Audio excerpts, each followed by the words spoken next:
A certain Superman in Marvel. Hey! Look who's back for more adventures. We love having you here to continue this story that keeps us all awake. Important note, all of this is pure fiction, so don't try any techniques you hear here in real life. Your neighbor might call the cops.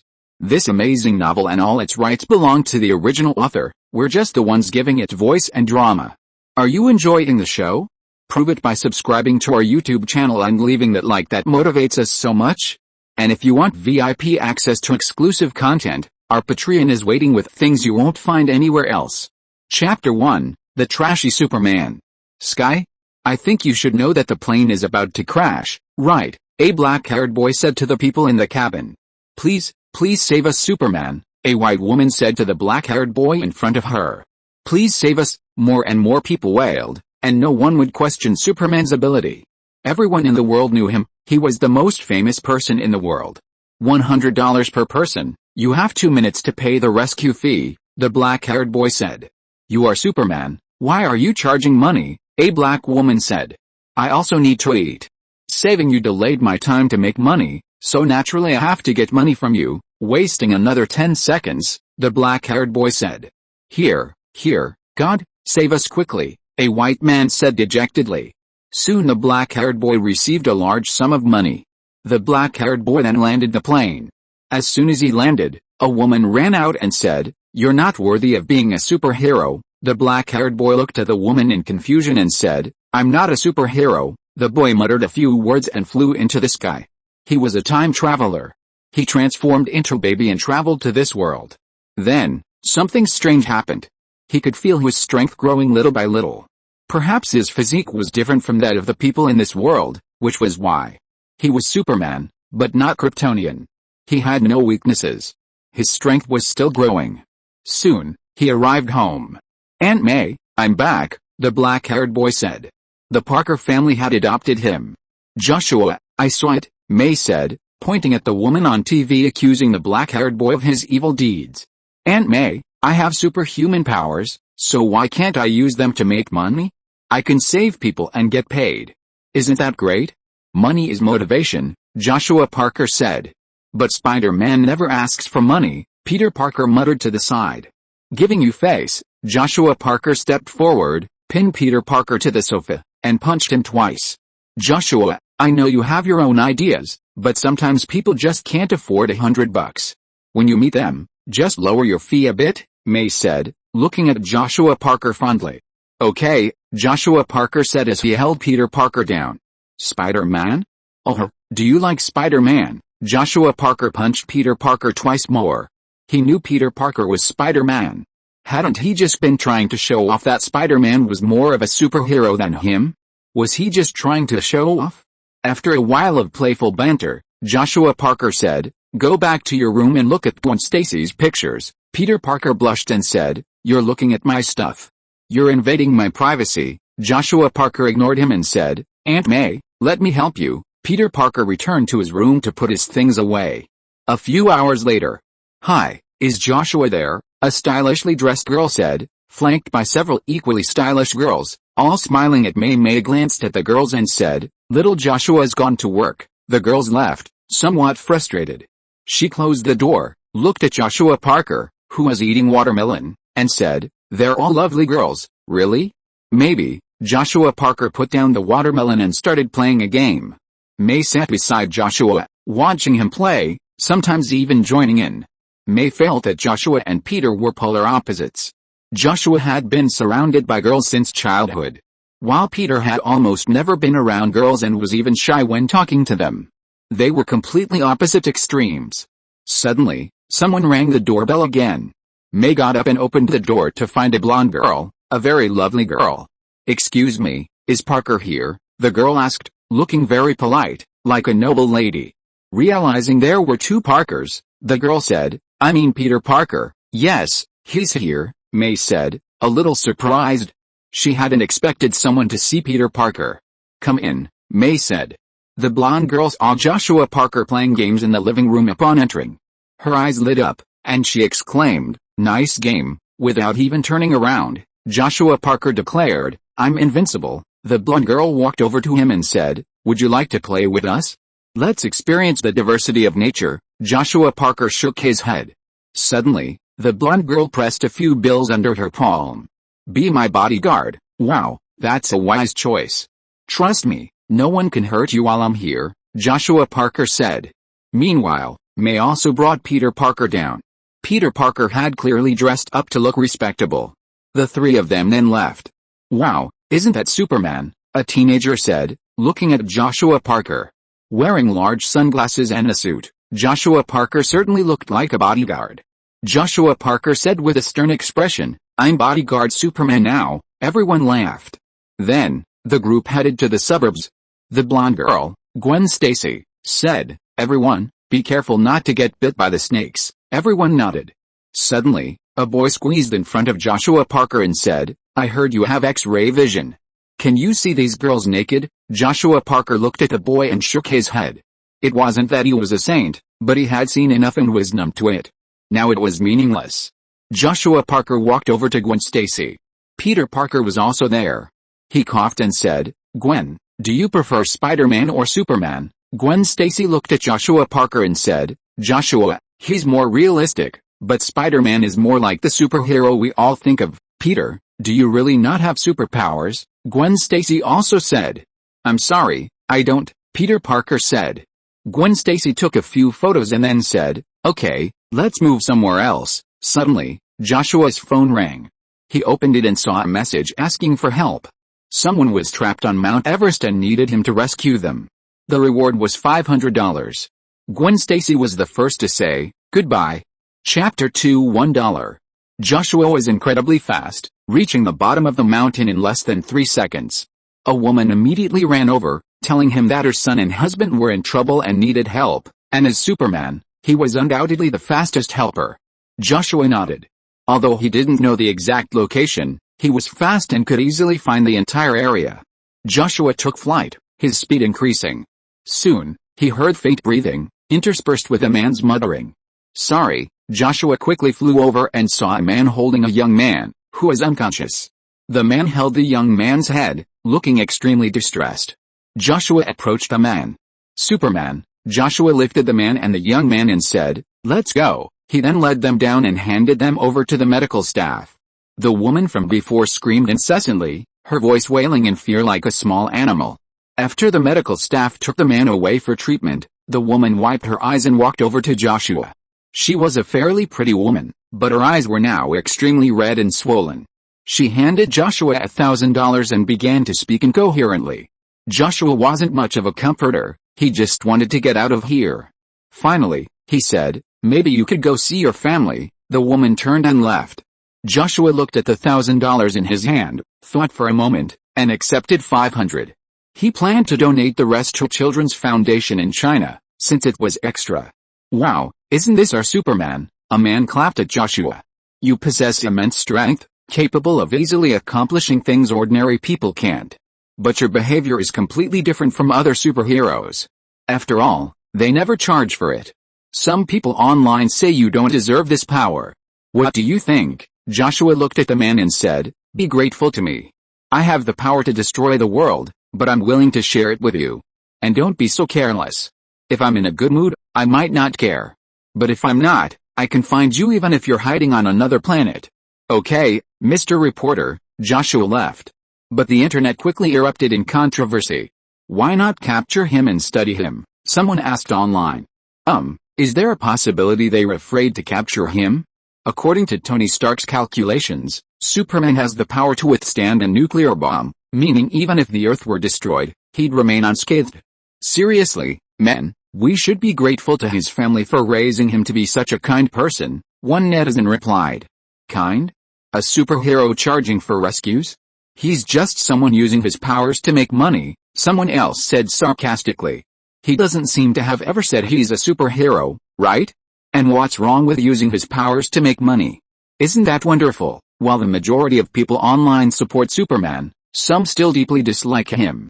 High in the sky, Joshua received a message. A little girl wanted to pay Joshua $1 to take her father to the hospital. Her father had fallen from the roof, and the little girl had taken a photo. $1. Joshua sighed and flew over. A few seconds later, Joshua found the little girl. She was only about 6 years old. Her father was lying in the yard, bleeding profusely. Superman. Over here. Help my dad. The little girl looked frantic, pacing like an ant on a hot pan. Joshua held the man, hooking his fingers around the little girl's clothes, and flew to the hospital. Medical staff rushed the man away for treatment. This is the money I earned from my job. The little girl handed Joshua $1, tears welling in her large eyes. It was unclear whether she felt sorry for the money, for her father, or perhaps both. Joshua took the money and saw the little girl calling her mother. A moment later, a blonde woman, looking anxious, ran over. She immediately pulled out a large sum of money and said, "Thank you, I already took it," Joshua said. Joshua turned and left. The woman looked at her daughter, and the little girl told him how she had paid Joshua for $1. The woman expressed gratitude. "Wow, Gwen, look at this," Peter Parker said, pointing to a fluttering butterfly. It was so graceful and elegant. Gwen Stacy looked over. "Wow, it's so beautiful, our Superman is back," a boy said as Joshua landed safely. The others looked at Joshua. Joshua walked straight over to Gwen Stacy and Peter Parker. Peter Parker immediately said, "Hi, Joshua, I'm a cool bodyguard now. Please don't talk to me casually. It will ruin my cool demeanor," Joshua said. Peter Parker clearly felt a bit disgusted by Joshua's words. However, Gwen Stacy laughed and said, "It's really never boring to be with you." Peter Parker was anxious. "Gwen, actually, I'm also very funny," Peter Parker stammered, extremely nervous. Peter Parker tried to think of a few jokes, but couldn't find any. This shouldn't be right. He was obviously very talkative when he was wearing the Spider-Man suit, so why did his mind feel blank now? Peter Parker was sweating profusely. Joshua said without hesitation, "When did Peter become a stutterer?" Ha ha ha. At this moment, Gwen Stacy said, "Stop picking on Peter." Joshua shrugged. Peter Parker always discussed Spider-Man and Superman in front of Aunt May to see who is the real superhero. This made Joshua a little unhappy. Do you really like to criticize others? Although he knew Peter Parker wanted Aunt May's approval, it was too much to criticize him. Just then, a police car roared by. "Sorry, Gwen, I have something to do." Peter Parker waved his hands and turned immediately. Gwen Stacy said, "One thing you have in common is that you often leave for urgent matters." It's hard not to suspect Peter, Joshua said. Who knows, he would find out eventually. At 3 o'clock, Joshua walked Gwen Stacy home. "Hey, Superman, are you going on a date today?" a black man asked. Passers-by always like to chat with Joshua. Chapter 3: The Failed Man. My name is Peter Parker. For the first decade of my life, I was an ordinary person, even bullied. As a result, I was deeply envious of my cousin, who possessed superhuman strength. Although he was adopted, he was extraordinary from a young age. In elementary school, all the girls who were attracted to his looks loved playing with him. Back then, I thought playing with girls was unmanly. Although I felt a little envious, I would never admit it. In junior high, the girls seemed even more obsessed with looks, pestering my cousin, eager to take him home for sex. Although my cousin was popular with women, he seemed to have trouble bringing himself to touch his peers. It was ridiculous that this guy, with all the resources at his disposal, didn't move. Honestly, Peter Parker, used to be envious of my cousin, Joshua Parker, for his good looks and strength. But now, I'm finally no longer envious. Because I've gained the same extraordinary powers. Yes, I'm Spider-Man now. Following the speeding police car, Peter Parker quickly found a group of people. These people were armed with strange, seemingly ordinary weapons. Peter Parker immediately jumped in. The moment the police car stopped, it landed right in front of this group of weirdos. Peter Parker raised his hand and fired a web of silk, smearing a man's face. Damn it! What the hell is this? The man, blinded by his vision, panicked and frantically launched his weapon. No, be quiet. Peter Parker was afraid the strange beams might injure innocent people. He fired a web of silk to tangle with a beam gun and pulled it towards him. The man stumbled. A thin man, holding a weapon resembling a pistol, pulled the trigger. Bang! The immense force, like a cannonball, sent Spider-Man flying. Peter Parker felt a pang of pain. Damn, why do these people always have weird weapons? Just then, a black, fist-sized bomb rolled over. No, this is too dangerous. Peter Parker nimbly jumped out of the way. Bang! A loud roar echoed. Peter Parker felt like he'd been hit by a truck. It hurt. It was a specially designed bomb. Blown away by the shockwave, Peter Parker collided with a glass, shattering it easily. He glanced at his thigh, blood gushing from the injury. He paused for a moment, then limped back to running. The area was a shambles, shattered glass scattered across the ground, people wailing, and vehicles burning. He had to hold on tight, or someone would get hurt. Peter Parker fired a web of silk that clung to the wall, then yanked himself up with a jerk. Ho ha, these weapons really work. Even the famous Spider-Man has been taught a lesson, a red-haired white man said cheerfully. That's right. We've made a killing this time, the thin man said. The others also laughed. They were thrilled to have defeated a superhero. That Superman must have been overhyped. If he were still around, he'd have taught him a lesson. There's someone in the sky, someone suddenly said. The next second, a figure plummeted like lightning, their foot piercing the front of the car. Steel seemed like paper before them. With a roar, the vehicle stopped. Several men wielding strange weapons tumbled to the ground. With a slight exertion of his hands, Joshua tore the car in half. He glanced at the crushed ground and muttered, "The police pay." Indeed, he was hired by the police to arrest criminals, and these criminals were likely to receive a severe beating. Go to hell. The thin man pulled the trigger, unleashing a powerful force. The immense force did strike Joshua, but it was ineffective, as it completely injured him. Damn. How is that possible? The red-haired man cried out. That gun could easily shatter bones. Joshua was about to strike when Spider-Man arrived, wielding webs to entangle the men. Wow, Mr. Superman, are you a police puppy? Why do you always obey the police? Peter Parker exclaimed. Joshua, he noticed Peter Parker was becoming increasingly reckless. If he wasn't beaten for a day, he'd just tear the roof off the house. Joshua's eyes grew hot, and the next second, golden rays shot towards Peter Parker. Whoa, are you a kid? Peter Parker said, jumping away. Suddenly, his spider sense alerted him to danger. He saw Joshua's fist approaching. He reached for it with both hands, but the overwhelming force sent him flying. Peter Parker tumbled several times before coming to rest. Joshua's strength was still too much? Failed man, your strength isn't as powerful as your mouth, Joshua declared. I'm Spider-Man. Peter Parker stood up, as the guy always called him. Haha, the police are coming. Run, poor little spider. Joshua's body slowly lifted off the ground and suddenly flew into the air. Sir, please raise your hands, a police officer said, looking at Spider-Man and drawing his gun. Spider-Man quickly left. Aunt May, I'm back. Peter Parker walked in. His leg hadn't fully healed yet, and if you looked closely, you could see he was limping. Peter, come and have some watermelon, May said immediately. Peter Parker took a piece and said, I'm going back to my room. He was going to tend to his wound. Joshua glanced at Peter Parker and said, Spider-Man is being chased by the police again. Peter Parker paused and said, Spider-Man isn't a criminal. He just wants to help others. He wants to show the world that Superman isn't the only one out there, and he's not fighting crime for the money. Peter Parker left. May ruffled Joshua's messy hair and said, Peter really likes Spider-Man. Yeah, Joshua nodded. May then said, Joshua, a little girl messaged me today. She said she's so grateful you offered to help her. Even though the reward was only $1, you still helped her. I'm so happy. You're so proud. Joshua couldn't help but mutter, $1 is still money. It can buy a lot of things. May ruffled Joshua's hair again and said, I love you. Me too, Joshua said. Peter Parker quickly tended to his wounds. He was concerned about the origins of those strange weapons. They were powerful and dangerous. He seemed to need to investigate. Chapter 4 Night. Success. Gwen Stacy's voice came through the headset. Joshua, feeling somewhat pleased, said, I passed pretty smoothly. They had been playing the game for an hour. Gwen Stacy, knowing she couldn't continue, said she wanted to log off. Joshua naturally agreed.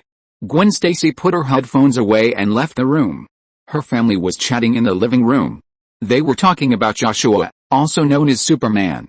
Gwen Stacy's father said they couldn't rely too much on Superman, otherwise it would undermine ordinary people's trust in the police. That being said, the emergence of various superpowered criminals in recent years has made their capture increasingly difficult. For some reason, superpowered criminals are becoming more and more numerous, and even ordinary criminals are using increasingly bizarre and powerful weapons. Getting hit by them would be unpleasant. Gwen Stacy listened silently. Joshua checked the results page and, as expected, his score was the highest. He shut down his computer and thought he heard something. It was Peter Parker. Peter Parker donned his Spider-Man suit, opened the window, and climbed out. Joshua watched silently. Spider-Man was probably out fighting crime, while Peter Parker would go out for a stroll every night, sometimes getting beaten up. After all, there were so many superhumans in this world. Many of them could give Peter Parker a hard time. Joshua was just about to go spend some time with May and chat with her when he suddenly received a message. He checked and saw someone needed his help for $200. Joshua walked into the living room and said to May, "Auntie May, I have a job." May smiled and nodded. Joshua quickly found a woman who looked drunk, following the address on her phone. The woman spotted Joshua. "Hey, it's Superman," she said, leaning over. Joshua supported the woman and said, "How can I help you?" The woman said cheerfully, "Take me home." Joshua then found her home according to the address she gave him and knocked on the door. The door was opened by a tall, burly white man.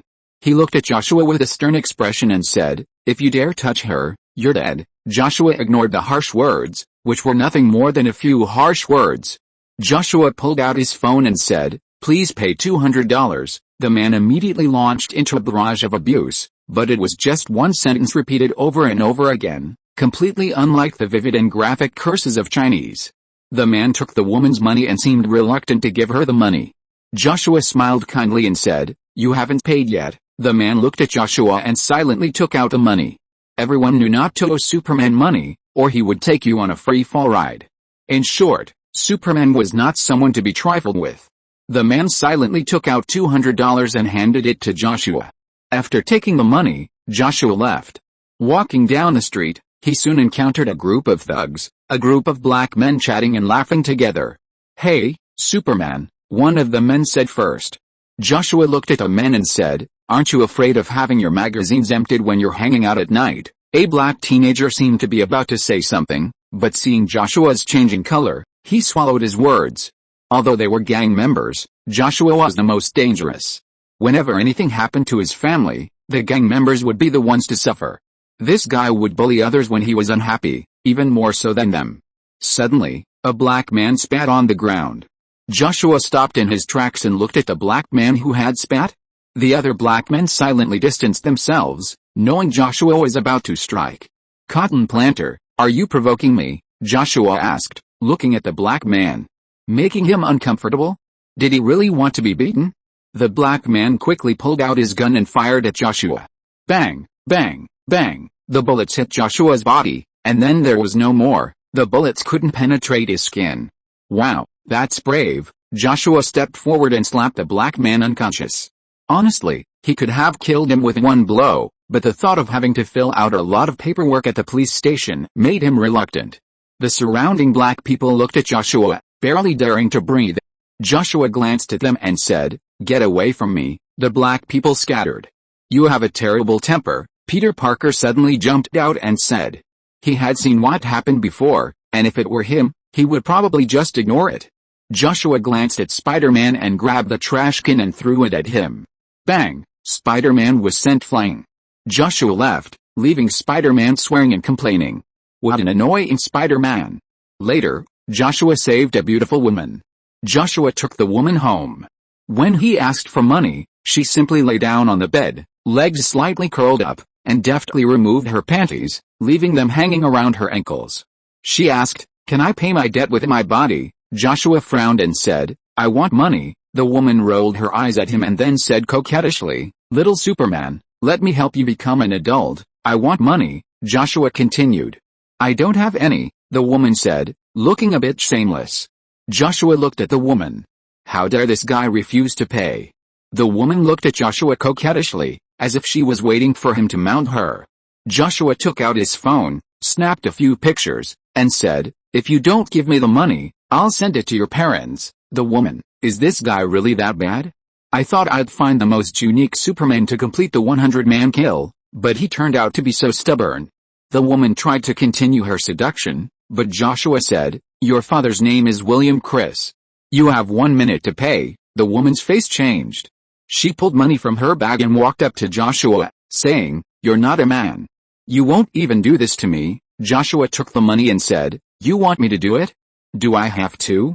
Would that be embarrassing?" Joshua left.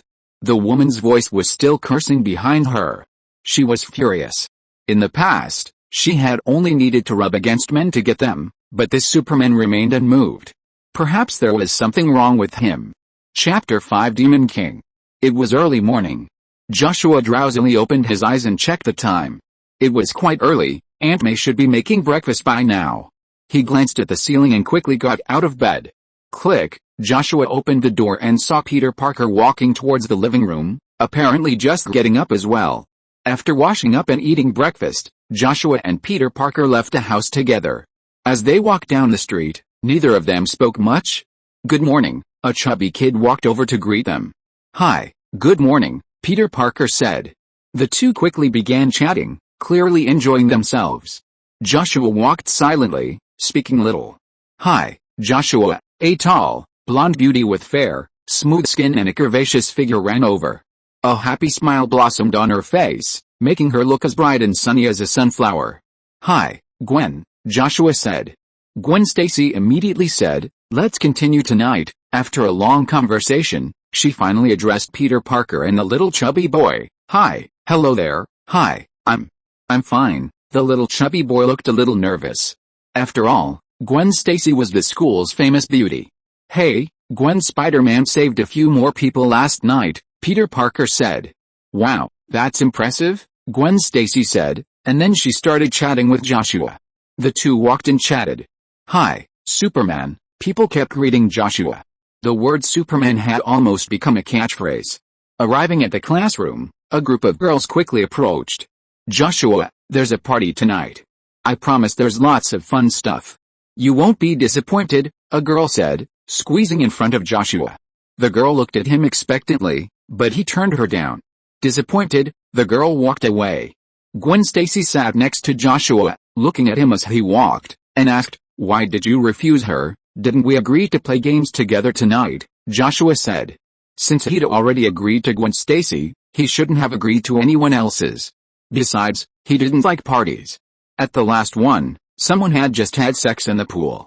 Joshua thought it would be better to earn some money and save some people than to watch them have sex.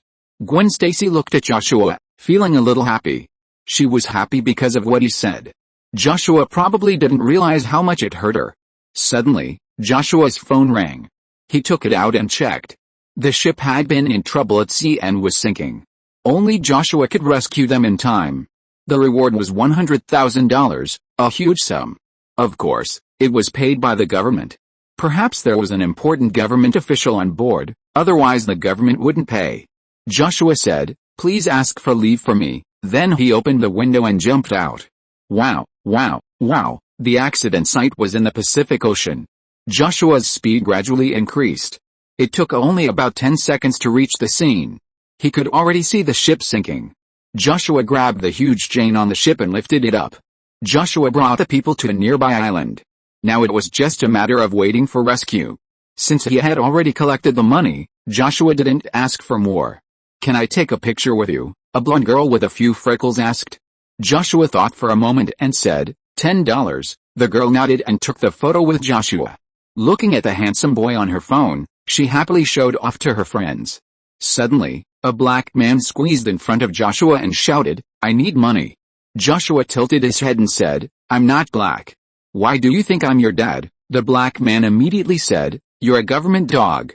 You're a dog we raised with our tax dollars." Joshua grabbed the black man and broke his arm. Joshua tossed the man aside. He sat on the rock like a god on a throne, looking at the crowd and saying, "Don't mess with me, damn it, God, you'll pay the price," a black woman said.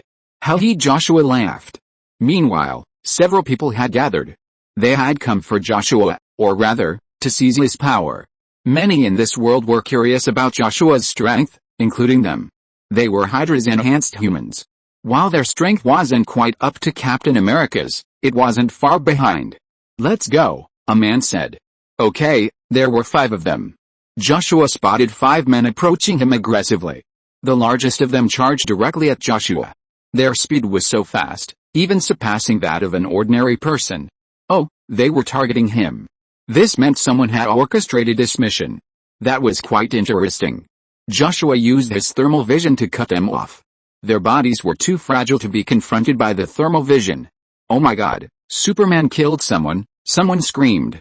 People retreated, realizing only then that the Superman before them was from another dimension, capable of easily obliterating them. Fear spread.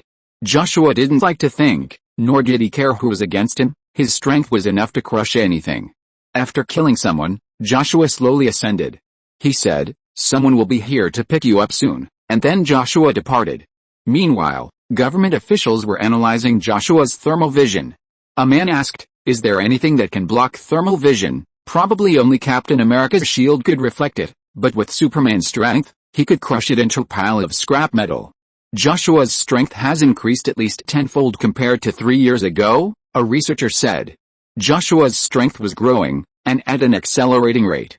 10 times. He could even throw the earth into the sun, a researcher said. "General, we can't control him," a woman said. The military had once tried to study Joshua, but what was the result? Joshua killed all the high-ranking officials at the time. This guy even threw an aircraft carrier into the White House, killing many people. That was a demon. The general rubbed his head and said, "We just need to collect his information and don't bother him." Chapter 6 Stark. Joshua flew above the clouds, his favorite place. Looking at the clouds beneath his feet, he felt like he was walking in another world. He checked the time and realized that not even a class period had passed. He decided to go home. Joshua stepped in the clouds and then fell. He watched the clouds receding further and further away. He was calm because even if he fell from this position, he would be fine, but he might create a big crater in the ground. The whistling sound in his ears grew louder. Joshua suddenly adjusted his position and flew in a certain direction. A few seconds later, Joshua returned home. He was about to play a few games when May stopped him. "Joshua, it's not time to go home yet," May said, looking at Joshua. She hoped that Joshua would spend more time with his peers. I'm taking a leave of absence," Joshua said. "Joshua, the meaning of a leave of absence is that you're sick and can't go to class, or something important is keeping you away. Now, you're healthy and there's nothing important to do. Joshua, you should go back to class," May said seriously. "Oh, okay," Joshua nodded. Suddenly, May kissed Joshua's forehead and said, "I love you. I'll make you something you like for dinner," Joshua said helplessly. "Got it." He left the room and said goodbye to May. Joshua was walking leisurely down the street when a sports car suddenly roared by. "Hey, Superboy, skipping class again," a man wearing large sunglasses said. Joshua looked at the man driving the sports car and said, "Mr. Stark, are you so free? You're talking to me." Tony Stark stopped the car and said, "We can talk about the suit design." Joshua had previously collaborated with Stark on the suit design. Of course, Joshua's goal was to create a suit that wouldn't be easily damaged. His superhuman intelligence allowed him to help Tony Stark. "Mr. Stark, let's talk before I go to school." Joshua got in the car, and the two of them discussed the suit's design for a while, Joshua's opinions being the primary ones, since it was his suit after all. A few minutes later, Joshua opened the car door and got out, saying, "Goodbye, Mr. Stark." Tony Stark nodded and sped off in the car. Joshua had crafted the suit using an alien metal and an alien parasite. The combination of these two alien elements created an unexpected power. The parasite had clearly been modified by Joshua. According to Joshua, the suit would grow stronger as he fought, meaning it could absorb energy. Joshua held so many secrets that it was difficult to fathom. Watching Joshua leave, Tony Stark drove off as well. "Hi, Joshua," a female teacher said, looking at Joshua. "Hello, teacher," Joshua said. When Joshua returned to the classroom, class was just about over, so he joined in. The students were already accustomed to Joshua, so they didn't pay him much attention. "How was it?" Gwen Stacy said, looking at Joshua. "Yeah, pretty easy." She had easily dispatched several augmented beings. Gwen Stacy began chatting about everyday matters, like her family situation. Joshua listened silently. Peter Parker, standing in front of him, looked eager to join in, but didn't seem to know how to intervene. This made Joshua smirk. Seeing Peter Parker's eager expression was one of the few pleasures he had at school.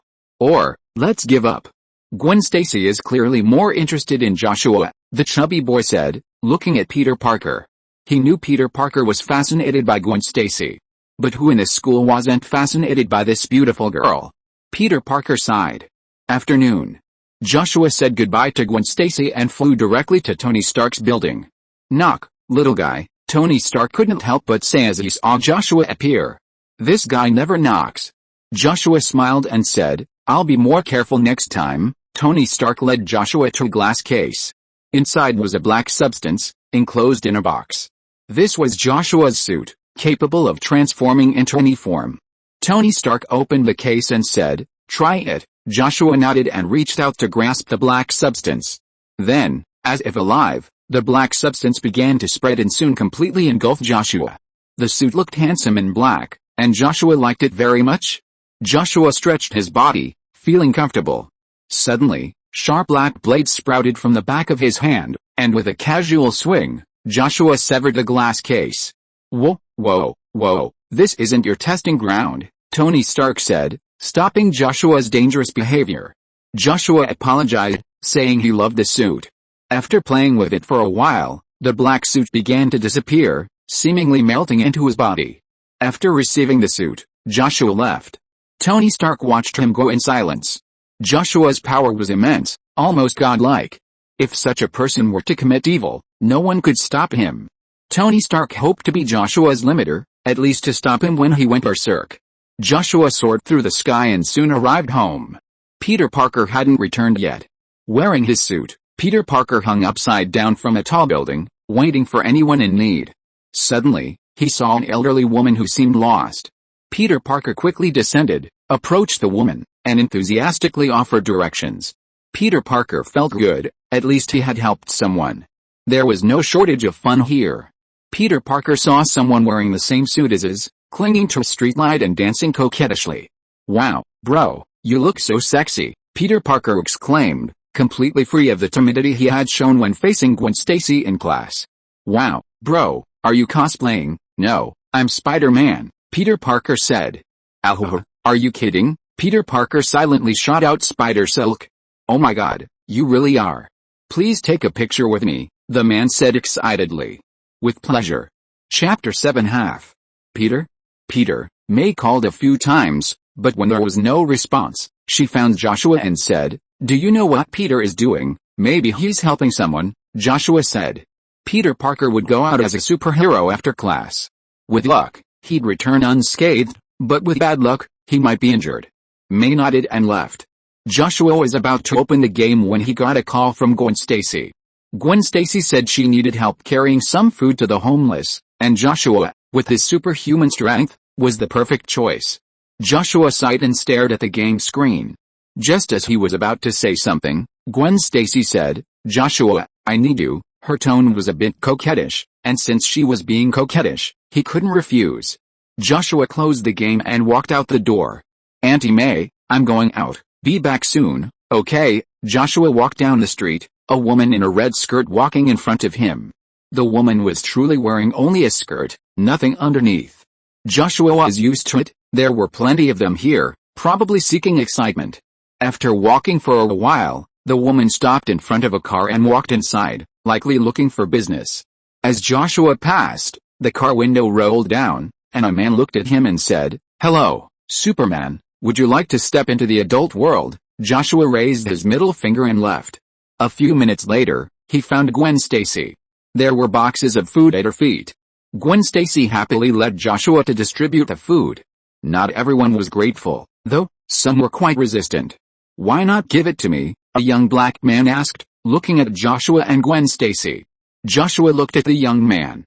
He was neatly dressed, and it was obvious he didn't need the food. This black guy was just looking for something for free. Gwen Stacy was about to give him some, after all, she didn't want to argue, and a box lunch wasn't expensive. Why are you yelling so loudly? Joshua wasn't going to tolerate it. Superman is discriminating against me, the black youth said, and a large group of black people gathered. One of the women said, we want money, or we'll say you're discriminating against us. Joshua was amused, someone had actually targeted him. Joshua noticed a white officer and said, hey, officer, these people are trying to extort me. The white officer quickly pulled out his gun and said, get out of here, you damn niggers. Joshua laughed. Sure enough, it took a white person to deal with these people. Then another black officer shot someone. Let me see your hands. Joshua was even more amused. Sometimes, it's your own people who are the most ruthless. Mr. Superman, I'm happy to help you, the black officer said, looking at Joshua. Joshua nodded and said, we have something else to do. The black officer nodded and offered a lot of praise for Gwen Stacy. Damn you niggers, you only know how to cause trouble, the black officer roared from behind. It took Joshua and Gwen Stacy quite a while to finish the delivery. Gwen Stacy flexed her arms and said, quite tired. Joshua looked at her helplessly. He was the one who did all the hard work, wasn't he? And she still said she was tired. Suddenly, Joshua received a call for help, a plane crash. Joshua picked up Gwen Stacy, who was very petite. Gwen Stacy looked at Joshua and said, what's wrong? I'll take you home. Joshua took off after dropping Gwen Stacy off. He was so fast that it took only seconds to reach the crash site. He saw the plane descending, plumes of black smoke. Joshua flew into the cabin, counted the number of people, and said, yeah, you all know there's a fee, right? A terrified young man said, fuck you. Joshua smiled and said, I'm in a bad mood right now. You guys can handle it. Joshua leaned back, his lips curling slightly. A man threw the young man who had spoken earlier out of the plane. He said, Mr. Superman, you should be happy, right? Joshua nodded and said, not bad. Pay the fee, and I'll save you. It's up to you to decide how much your life is worth. This time, Joshua didn't set a price. Soon, they began paying. The lowest was $10, paid by a little girl. Joshua didn't pay much attention, as someone had already paid $100,000. Joshua glanced at the man still falling and said, wait a moment. Joshua flew down and caught up with the man. Joshua said, sir, you're about to land. If you offer me a price I like, maybe I can save your life. The man in free fall screamed frantically. Okay, I'll give you all my money. Please save me. Joshua sighed and said, sir, I prefer your rebellious side. Joshua threw the man into the plane and then safely brought the plane to the airport. As soon as he landed, the young man tried to escape. Joshua stopped him, but the man accused Joshua of extortion. This time, Joshua was also taken to the police station. The paunchy chief was sipping coffee. Joshua sat on the sofa, legs crossed, and said, I'll give you half, and donate the other half to the children's fund. The paunchy chief smiled and said, his total assets are $10 million. Mr. Superman, are you really willing to part with it? Joshua laughed. If I really wanted the money, would you dare not give it to me? The chief looked at Joshua and smiled even more broadly. Yes, who would dare not give you what you want? Sir, go home and wait for good news.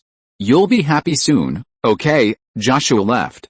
When Joshua returned home, he messaged Gwen Stacy. Log in, right away. Gwen Stacy put her homework away and turned on the computer. Gwen can only play one game.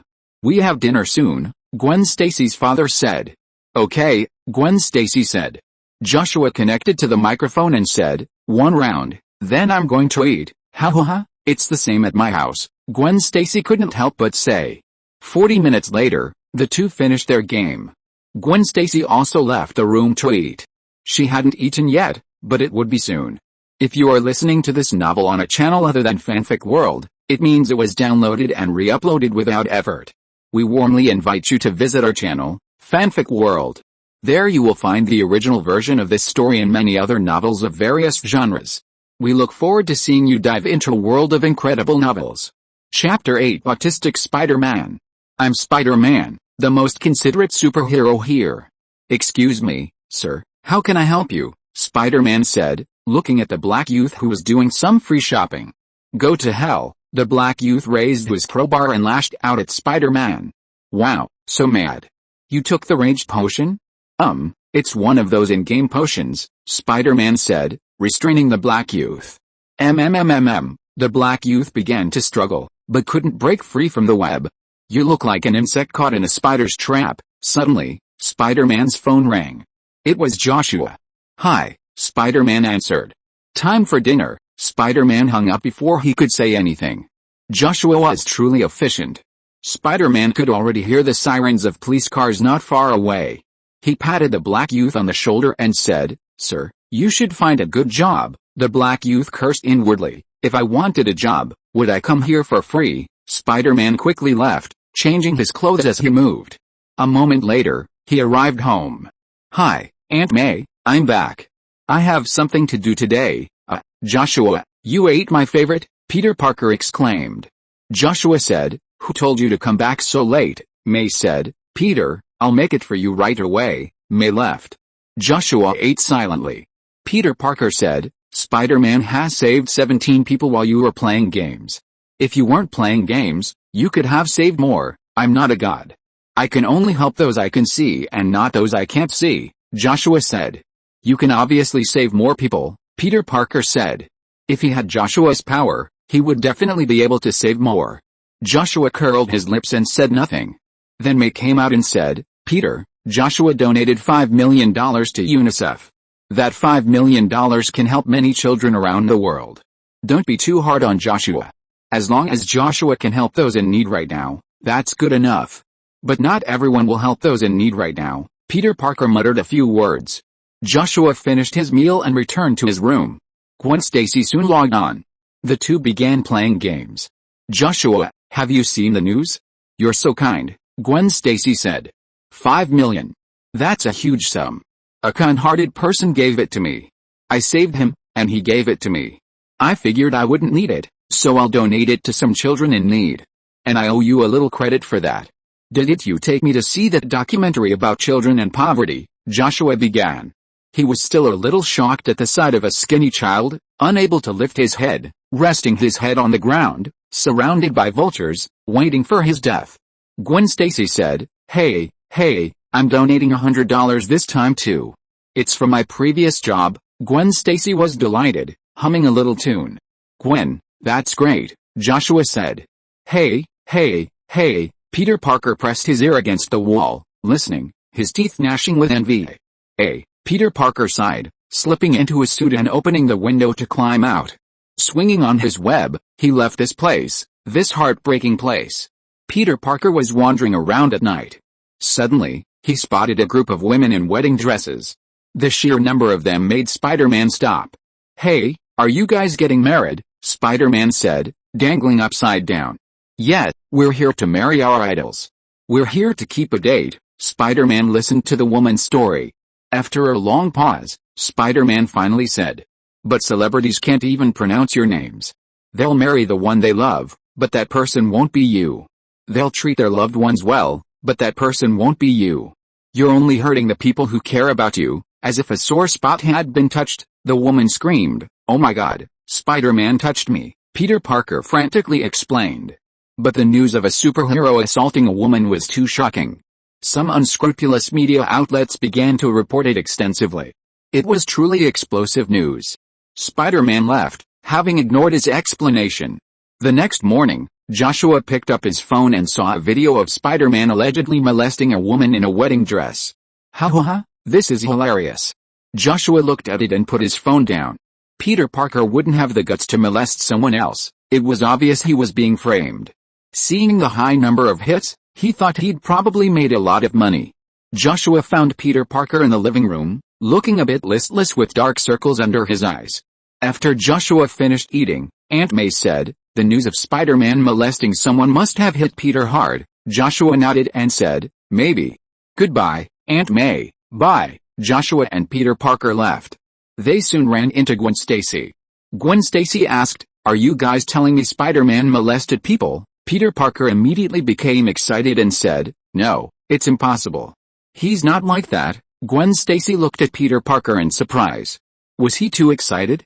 Sorry, Peter Parker said, and ran off. Gwen Stacy looked at Joshua and said, I don't think Spider-Man would do this either. He was probably framed. It's not right for a superhero to be framed like this. We should defend him. He shouldn't be treated like this. Joshua looked at Gwen Stacy and said, how can you help? Hey, I want to investigate the surveillance footage on your behalf. That way, we'll know for sure. There's surveillance at that location, and I've seen some people online defending Spider-Man, Gwen Stacy said. Wouldn't it be better if your dad's a police officer? My dad doesn't like Spider-Man. This time, he just said Spider-Man is a bug. Okay then, Joshua said. Just think of it as an adventure with a beautiful girl. It's quite entertaining. Arriving at school, he saw Peter Parker was silent. It looked like this incident had hit him hard. Chapter 9 Mary Jane Watson. At noon, thanks to Joshua's help, they quickly obtained the surveillance footage, revealing Spider-Man hadn't touched the woman. Gwen Stacy uploaded the video online, along with a previously recorded audio recording of Spider-Man and the woman. With these two pieces of evidence, Spider-Man's innocence would soon be cleared. Gwen Stacy said, walking down the street. "Thank you, it's okay," Joshua said. They soon returned to school, and Peter Parker was in a much better mood, apparently having seen the evidence. "Hey, Gwen, look, I told you Spider-Man wouldn't do that," Peter Parker said, running over. Gwen Stacy nodded and said, "Yeah, the negative online rumors about Spider-Man gradually faded. After all, there were still many good people in this world." During class, Gwen Stacy whispered to Joshua, "Joshua, Joshua, Joshua, Gwen Stacy, you've said Joshua's name over a dozen times. I know he's a popular guy, but it's class time now," the teacher said. Gwen Stacy was a little embarrassed, but she finally started to pay attention. After class, Gwen Stacy said, "We still can't talk in class." Joshua nodded. "Joshua, can you help me?" Mary Jane Watson approached Joshua. Joshua nodded. After Joshua and Mary Jane Watson left, Gwen Stacy said, "Peter, let's go check it out." Peter Parker didn't want to go, but he couldn't bear to give up his time alone with Gwen Stacy. Mary Jane Watson explained as they walked. She had an abusive father who, despite divorcing her mother, still pestered them. She wanted Joshua's help, and she was feeling a little exhausted. Joshua nodded and said, "No problem." Mary Jane Watson smiled and said, "I'll pay them." Superman charges, after all. Joshua nodded and said, "Once the money's in, everything will be fine." They look happy, Peter Parker said. Gwen Stacy frowned and said, "They haven't even spoken much." It would be unseemly for Joshua to handle Mary Jane Watson's case personally, so he contacted the police. After explaining everything, Mary Jane Watson's father was soon taken to jail on various charges. Mary Jane Watson breathed a sigh of relief and said, "Thank you." Joshua flexed his arms and said, "Just give me the money." "No need to say thank you." Mary Jane Watson smiled and suddenly attacked Joshua, kissing him on the cheek. Joshua righteously pushed Mary Jane Watson away and said, "Gender swap, hard punch." Mary Jane Watson stuck out her tongue and said, "You're violating a woman's will." Mary Jane Watson put a sum of money into Joshua's clothes and said, "I should leave now." As Mary Jane Watson left, Gwen Stacy jumped out, excitedly saying, "She shouldn't have done that. How could she kiss you?" Gwen Stacy was furious. "How could she?" Joshua couldn't help but say, looking at the livid Gwen Stacy. "I quite like it. I wouldn't mind if she did it a few more times. After all, she's a little star." Gwen Stacy looked at Joshua, pecked him on the cheek, and said, "Are you happy?" She even deliberately slobbered on his face. "Up, don't you like it? Give me some more." Gwen Stacy chased after Joshua. "That's disgusting. You got saliva all over my face." Peter Parker, watching the two playfully, sighed. Why was it always Joshua? Why was he always so special and so eye-catching? "Don't run away. Don't you like it? Give me a few more kisses." Gwen Stacy chased after Joshua. Suddenly, Peter Parker saw Gwen Stacy's father approaching. The old man looked at Gwen Stacy with a look of surprise as she hugged Joshua's face and kissed him fiercely. "How is it? Are you happy? Is it good?" Gwen Stacy said. George Stacy couldn't stand it anymore and coughed. Suddenly, Gwen Stacy was like a statue. She noticed a sly glint in Joshua's eyes and realized he deliberately let her capture him. Otherwise, how could she possibly have caught Superman? "You're so mean," Gwen Stacy couldn't help but exclaim. "Gwen." George Stacy's expression was a bit serious. Gwen Stacy silently walked up to George Stacy and said, "Joshua's doing this." "Gwen." George Stacy interrupted. George Stacy confessed to Joshua for failing to discipline Gwen Stacy and then took her away. Joshua glanced at Peter Parker and said, "Being too popular can be a mistake." Peter Parker's face darkened, and he said, "HMPH, I'm going home." Just as Joshua was about to leave, he received a message. Someone had been robbed. Joshua was offered $100,000 to protect him. Joshua immediately took to the sky. Seconds later, he landed in a hail of bullets. Suddenly, a man called out, Protect me. Joshua recognized this man. He'd seen him before at one of Tony Stark's parties. Suddenly, a cannonball flew and landed at Joshua's feet. Joshua's black battlesuit quickly appeared, looking as handsome as ever. Bang! The cannonball exploded, sending up a cloud of dust. As the dust gradually cleared, the gunfire stopped. When the dust cleared, a large group of people had gathered behind Joshua, the robbers. Wow, you're Superman, after all, the man approached. Pay me up, Joshua said. No problem, Superman. How about you become my bodyguard? I'll pay you, the man said. Joshua looked at the man and said, the police will handle this. And what brought you here? This is a gangster hangout, the man shrugged and said helplessly, I thought we were going to talk business, but these guys were just trying to get away with it. Joshua looked at the man and said, be careful. The man nodded. He had indeed been a little careless this time.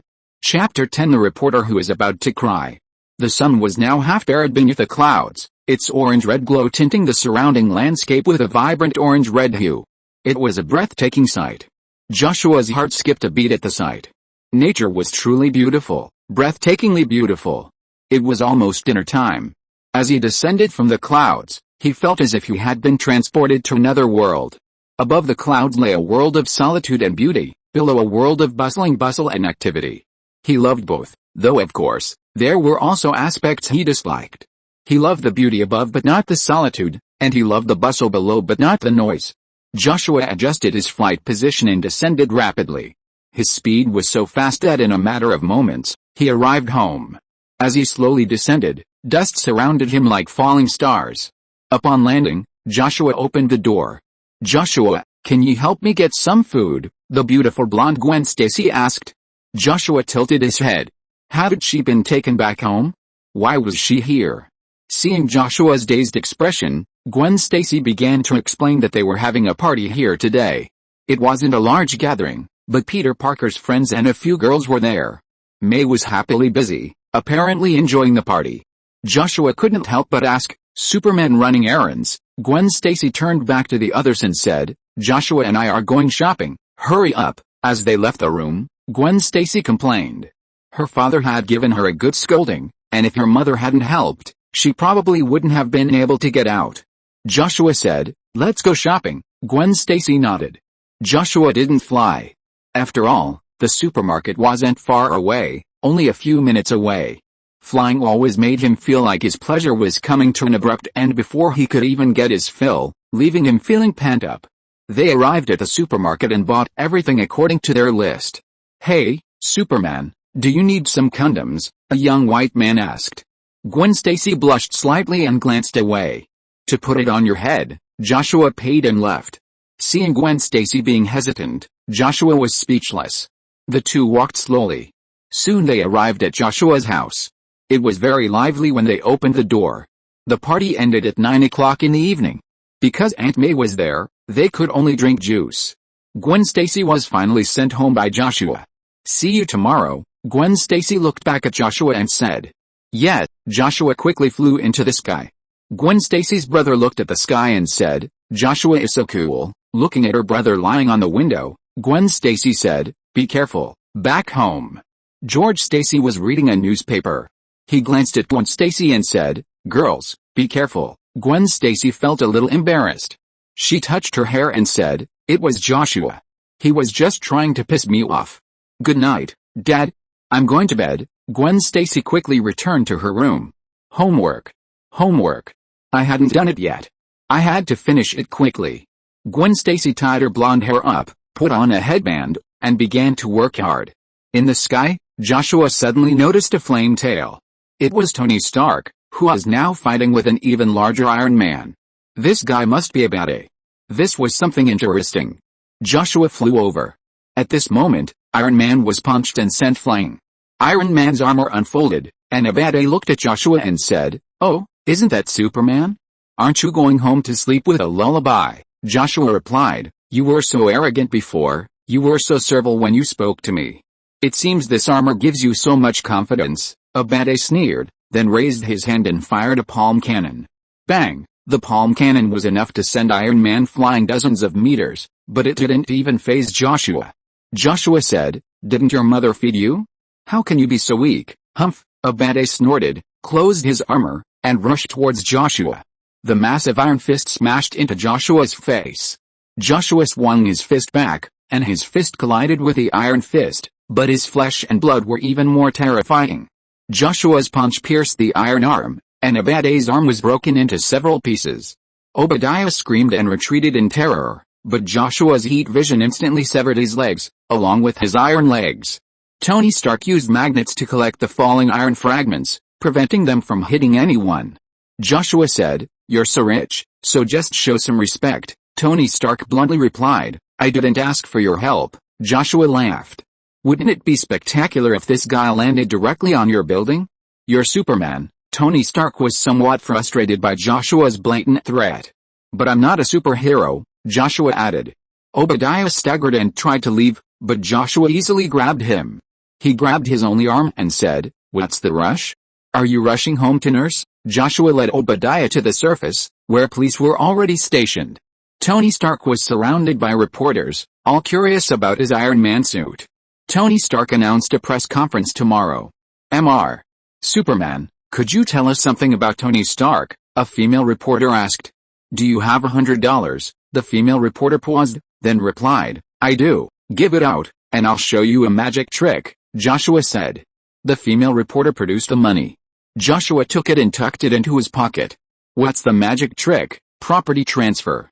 "Ding ding ding, I have $100, Joshua said cheerfully. The female reporter began, but when she noticed Joshua's kind smile, she felt aggrieved. She was an intern reporter, and the $100 was all she had, but Joshua clearly didn't want to return it.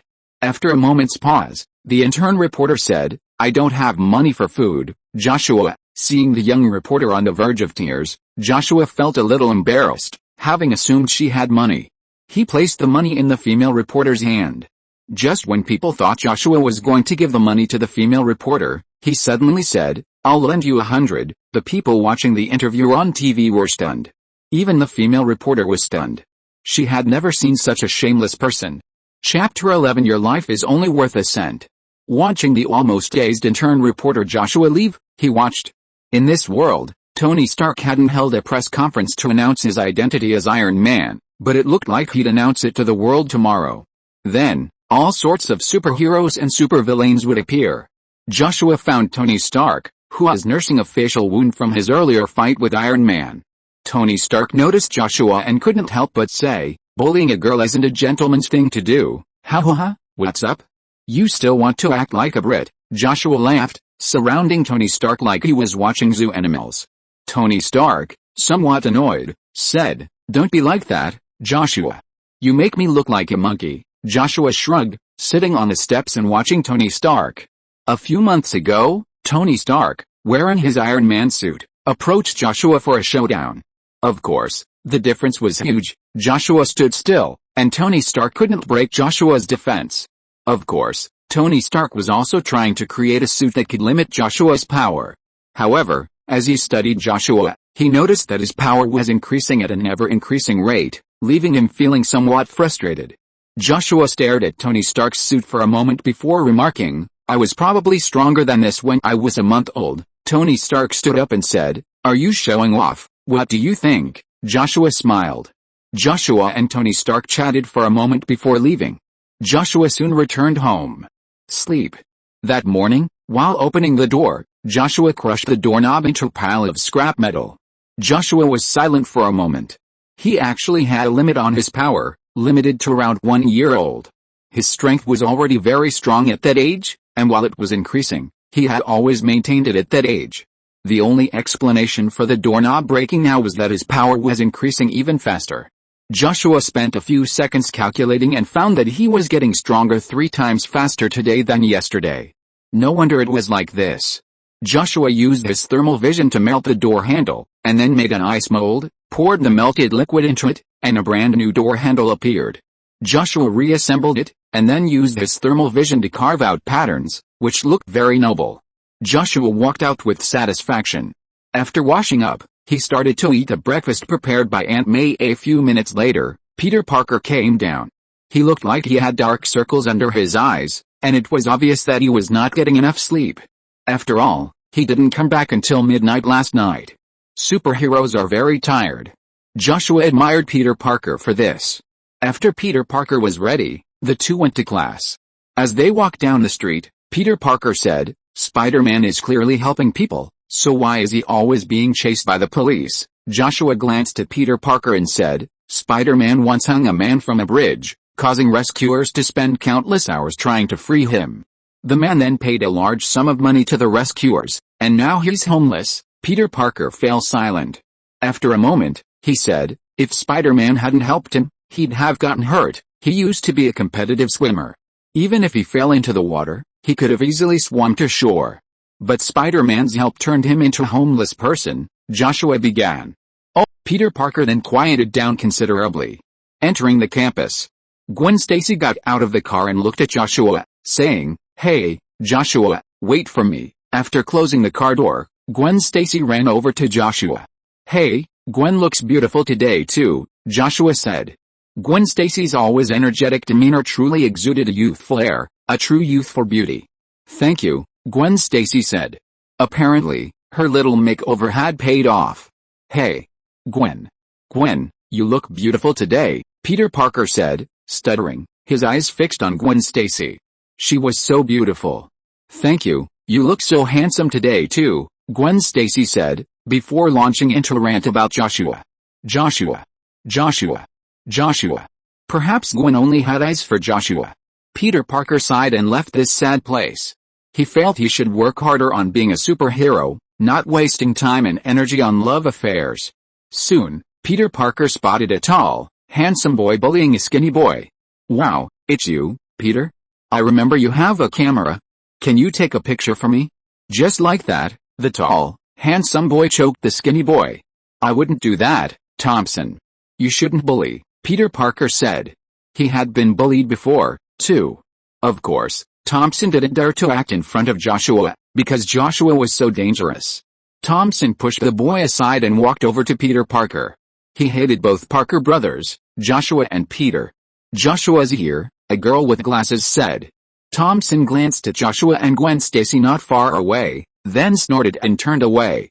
"Thank you, Missy," Peter Parker said.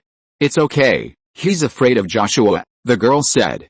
"Is Joshua free tonight?" "Sorry, saving people is tiring, you're Superman, after all," the girl exclaimed admiringly. Peter Parker knew Joshua was kidding. This guy would rather be home playing games than going out with the girls, and he wanted to go but no one invited him. He was jealous. Suddenly, Joshua looked at Gwen Stacy and said, "Gwen, ask for leave for me." Gwen Stacy nodded. Then Joshua took off into the sky. A girl, holding a smaller boy, murmured, "Superman will be here soon." Someone was already dead, killed by a robber. "Ha ha ha, Superman? Why would he save you?" A man laughed loudly. He heard it. "How could Superman possibly help these people? How much money do you have, little one? How much are you paying Superman?" The little girl hugged her brother tightly and said, "1 cent, ha ha ha, 1 cent. How could he come back? He's the high and mighty Superman," the man said. The others laughed too. "He will come." A somewhat silly little girl stood up, a Superman doll hanging on her clothes. The man tilted his head at one of his men. The man raised his pistol. Bang! Bullets flew out. Suddenly, a man appeared. "It's Superman." Joshua tossed the bullet he had caught and said, "Your lives are only worth 1 cent. Chapter 12, Leave. Sorry, I have a day off today and will update tomorrow. Chapter 13, I am Iron Man. Joshua was watching a report on the TV about Tony Stark. Tony Stark took a reporter's microphone, then paused for a second before declaring, "I am Iron Man." The atmosphere instantly reached a fever pitch, with a sound of snapping photos. Joshua shifted his hips and sank back into the sofa. At the bottom of the screen, a line of text described Joshua as killing a robber and saving someone. Some people felt Joshua shouldn't have killed someone directly, many disagreed. Joshua didn't care. Killing someone was killing someone, they were all deserving of death. He turned off the TV and left the room. It was a beautiful, sunny day, the sun warming his skin. As Joshua savored the warmth, Peter Parker was huddled on the subway. He sat in his seat, flipping through something on his phone. In front of him stood a woman, dressed in a flamboyant outfit. She looked at everyone with a condescending attitude. She believed herself to be beautiful, and she felt like everyone around her was watching her. A bunch of losers, and they dared to covet my beauty? Suddenly, the woman caught Peter Parker playing with his phone. Was he taking secret photos? She immediately became angry and shouted, "Are you taking secret photos?" Peter Parker looked at the information on his phone. It was taken during class. Fighting crime took up a lot of his time, so to get good grades, he had to make use of his free time, like now. He was lost in his own world and didn't respond to the woman shouting. Suddenly, the woman snatched Peter Parker's phone away. "Hey! What are you doing?" Peter Parker asked, a little unhappy. "Taking secret photos, huh?" The woman looked through the phone and found no photos of her. It seemed they weren't secret photos. She handed the phone back to Peter Parker and said, "Be careful, don't take photos of others, Peter Parker." The woman left. Peter Parker was a little angry, but he didn't say anything. He continued to look at his information. A few minutes later, Peter Parker got off the subway. The woman posted the video she had just recorded online, claiming Peter Parker had secretly filmed her. She was a blogger with tens of thousands of followers, and her post immediately sparked outrage. Someone soon discovered something was wrong. "He looks like Superman's brother." Suddenly, everyone was even more excited. Superman's brother filming, wasn't that even more explosive news? The woman also became excited. Because of Superman's immense influence, the news quickly spread throughout the internet. Seeing this as a chance to become famous, the woman started posting again, crying about how scared she was. Time passed, and by the next day, the news was widely known. Joshua naturally knew too. "Aunt May, I definitely didn't film this," Peter Parker explained to her. Joshua ate silently. He trusted Peter Parker. After all, someone had posted a video from a different angle, and Peter Parker was fine. The problem lay with a strange woman. "I'm leaving now," Joshua said. He made a phone call. "Hey, Superman, how can I help you?" The voice was almost flattering. "You know, honestly, I initially had some fun, but this woman is disgusting. You guys handle it yourselves. If you can't handle it, I'll take over. By the way, you only have the morning." "By the way," Joshua said, hanging up the phone. He believed they could handle it. A blonde man said, "Our little god is angry. Let's go." This woman can only pray she's innocent. News quickly broke. The woman publicly apologized, and her past was exposed. She had bullied others in school in her early years. Joshua looked at the crying woman on the screen and felt sick. If it weren't for this, such a person probably wouldn't even realize their mistakes. Gwen Stacy said, "That's how the world is. There are good people and bad people." Joshua put his phone away and said, "Yeah." Then the two talked about Tony Stark. In the afternoon, Joshua, backpack on his back, skateboarded slowly down the street. "Hi, Superman," a child waved at Joshua, and Joshua responded. At that moment, a black woman approached Joshua and said, "You had the power to save him, but you didn't. He's dead because of you." Joshua stopped, looked at the black woman, and said, "I killed someone." The black woman stared at Joshua for a moment before saying, "You had the power to save him, but you didn't. So, you killed him in disguise. You don't deserve to be a superhero, and you don't deserve this power. If you think I killed someone, then call the police," Joshua said. The woman screamed. "You could have saved him, you could have saved him. If you had saved him, he wouldn't have died. He was only 18. You killed him," Joshua said. "Since you think I killed someone, then Mom, call the police." Joshua didn't know what happened to the woman's child, and he didn't want to know. Joshua skated slowly forward. At that moment, a blonde young man approached the black woman and said, "Do you want Superman to pay for killing your child?" The blonde young man stared at Joshua's back, his thoughts unsettled. The black woman, now in a state of impotent rage and resentment for Superman, nodded. Joshua returned home and lay on the sofa. Suddenly, his phone rang, asking him to rescue someone. He didn't want to go. He made a call and then said, "I'm not in the mood. You guys handle it yourselves. The robbers have kidnapped a group of children. They're about to start slaughtering them in a minute. We won't be able to rescue them in time, then pay more, you guys," Joshua interrupted. In reality, the information Joshua received was filtered. Matters closest to him were handled by Joshua himself. Matters the government could handle were left alone, and only those the government couldn't would be called upon to intervene. Okay, Joshua hung up the phone, opened the door, and walked out. He just happened to see Aunt May return, having gone out to buy groceries. Looking at the groceries in her hands, Joshua said, "Aunt May, see you later." "Yes, I'll see you later," Aunt May nodded. In an instant, Joshua soared into the sky. Chapter 14 Magic. At an elementary school, a group of robbers kidnapped children for sacrifice. They were part of a cult. The leader declared, "This world isn't Superman's backyard. This is our world, not the place of an outsider dictating our ways. He despises us, and now we must show him who truly rules." They intended to sacrifice the children to summon their god. Because summoning the god required careful timing, a glance at the clock revealed only a few seconds until the perfect time. 6 hours, 6 minutes, and 6 seconds, which here represents the devil. "Wow, that watch is expensive." Suddenly, a figure appeared, unnoticed. Everyone knew him and feared him. This sudden appearance was Superman. Before the leader could even say a word, Joshua threw him. While the blow wouldn't kill him, it would leave him half crippled. "Fire!" A man hurriedly pointed his gun at the children. He knew Superman wasn't afraid of bullets, but these children were different. Killing them would summon the god, and Superman would pay the price. But the next second, Joshua disarmed them all, a task easily accomplished by Superman. He then threw them out. He had no idea what they were doing, but the man's watch indicated he was clearly waiting for something. He then observed the time, which was very close to the peculiar number 666. It was obvious they were summoning a demon. He wondered if he could summon it. The leading man muttered something. Suddenly, his blood began to flow, and he began to twist his body, looking eerie. A demonic roar erupted from his mouth, and he stood up, muttering, "Not enough." Suddenly, he stopped, sensing a dangerous presence, a being that seemed otherworldly.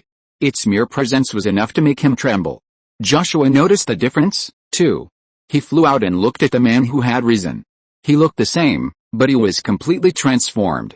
Joshua said, "Demon." "Huh?" "The demon." Joshua sensed the demon's nervousness and said, "Don't be nervous. I'm not a demon." "So, what's your hell like? Can you take me down there?" The demon didn't dare take Joshua down there. From Joshua's expression, he knew he was definitely up to something. The demon, sensing Joshua's life was on another level, a being like him that could find him through a tiny device, was about to leave. The demon raised his hand and said, "Excuse me." The next second, the demon's body exploded. Blood splattered, avoiding Joshua. This made Joshua a little depressed. Hell.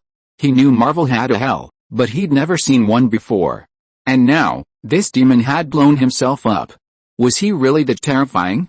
Police cars soon arrived. "Superman." A little boy looked at Joshua and gave him a thumbs up. Joshua waved and walked away gracefully. He began searching for someone and soon found a bald woman and blonde hair. Joshua slowly flew in front of her and said, "This seems like the first time I've found you." Joshua had found the Ancient One before, but she always avoided him, and Joshua hadn't paid much attention. Now, after just a casual search, he'd found her. This creature wasn't hiding from him anymore. Joshua floated above, looking down at the Ancient One. The Ancient One's expression was calm. She said, "You don't belong to this world. Your arrival has filled it with uncertainty. People's futures have been altered. The future I see is changing all the time." Joshua shrugged and said, "So you're going to lecture me?" The Ancient One shook her head and said, "Why do you want to learn magic?" Joshua said, "I want to visit other universes. Traveling across universes can be done through magic or technology. Obviously, technology hasn't yet reached that level, but magic has." So Joshua wanted to learn magic, and of course, to show off. The Ancient One thought for a moment, then said, "Are you trying to find your own world?" "It would be great if I could," Joshua said. "Well, you can come and learn any time in the future," the Ancient One nodded. With Joshua in his life, the future would likely be peaceful, as he was a dominant being. Even Thanos, with his 6 gems, couldn't destroy Joshua, he could only banish him from the universe. "Okay. I'll be back after dinner." Joshua was about to leave when he suddenly looked at the Ancient One and said, "Can I teach others magic?" The Ancient One smiled and said, "Magic isn't something that everyone can learn. Those with a magical talent are rare. If you could help discover them, that would be great. Times are changing, and perhaps they need some change." Joshua nodded and turned to leave. He soon returned home and told Peter Parker about magic. Peter Parker's eyes lit up, and he asked, "Can I learn too?" "I don't know." The Ancient One said that only those with talent can learn, Joshua said. May was curious about magic, but she didn't force it. Learning was best, but not being able to was fine. After dinner, Joshua brought Aunt May and Peter Parker to the New York temple. There were some mages in the temple. Joshua saw the king. It was the king who had come to teach them. The king had detected that Joshua and Peter Parker both had a strong aptitude for magic, while May was more average. During their free time, Joshua read through all the books. The king wanted to stop him, but remembering the Ancient One's instructions, he could only watch silently as Joshua read many forbidden books. If Joshua fell into darkness, he would become a terrifying being. A few minutes later, Joshua's hand made a circle, and a golden circle appeared. "Wow, Joshua," Gwen Stacy exclaimed in surprise, looking at Joshua. What had he done? "Gwen, what are you talking about?" Gwen's father's voice called out. "Huh? Nothing." Gwen looked at Joshua. Joshua crossed the teleportation circle and arrived at Gwen's room. He said, "Gwen, I'm learning magic." "Isn't it cool, magic?" Gwen Stacy's eyes widened. If she learned magic, could she help more people? Of course. More importantly, could she help Joshua a little? "How about learning?" Joshua asked. Gwen Stacy nodded. Of course she wanted to. Joshua began to ponder. "Gwen, teaching magic is difficult. How are you going to compensate me?" Joshua asked. Before Gwen could say anything, Aunt May spoke up. "Joshua, you can't bully girls." Aunt May then told Gwen that she could learn magic, but only if she had talent. Gwen Stacy excitedly submitted to the king's test. The king looked at Gwen Stacy with some surprise. This girl had great talent and would have a great future if she learned magic. "Gwen, it's time to eat," George Stacy's voice echoed again.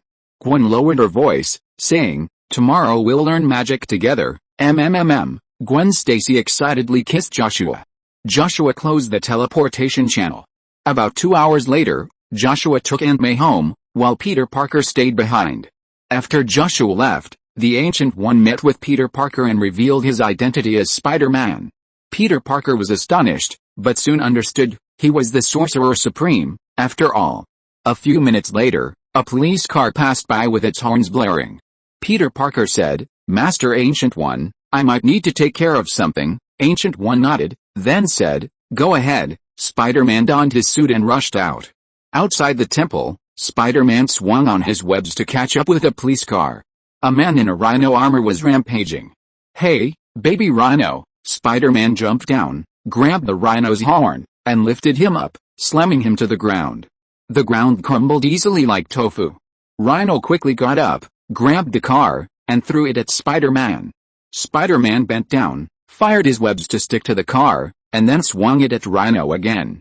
This time, Rhino used his horn to knock the car over, roaring and charging at Spider-Man.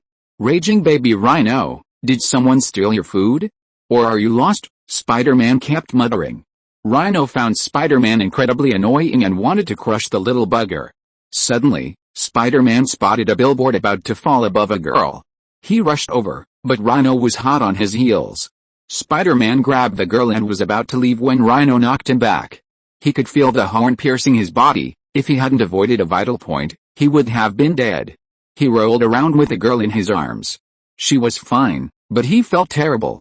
Spider-Man let the girl go, then looked at Rhino and said, "That's really violent." Spider-Man began to think about how to defeat this giant. "Don't be afraid, Spider-Man, Superman's here," the girl who had just left suddenly said, holding her phone. She walked back to Spider-Man, aware that he was injured. Rhino kicked the ground with his foot and rushed out. "Go to hell." Joshua suddenly came crashing down like a cannonball, shattering the ground. He slapped Rhino in the face, and the next second, Rhino was sent flying. In an instant, the Rhino fainted. Joshua looked back at the little girl and said, "Thank you for your patronage." The girl gave him $10. If you are listening to this novel on a channel other than Fanfic World, it means it was downloaded and re-uploaded without effort. We warmly invite you to visit our channel, Fanfic World. There you will find the original version of this story and many other novels of various genres. We look forward to seeing you dive into a world of incredible novels. Chapter 15: Developing an App. After studying the magic of the Marvel Universe, Joshua finally understood that most magical powers were borrowed. He reflected on the fact that he possessed an inordinate amount of energy. Even borrowing from other beings wouldn't be as powerful as his own. All this energy sat unused, feeling like a waste. Could he rent it out like a house? Joshua began to think along these lines. After studying Marvel magic, he also understood how to utilize the power of faith. Now, he possessed considerable faith in this world.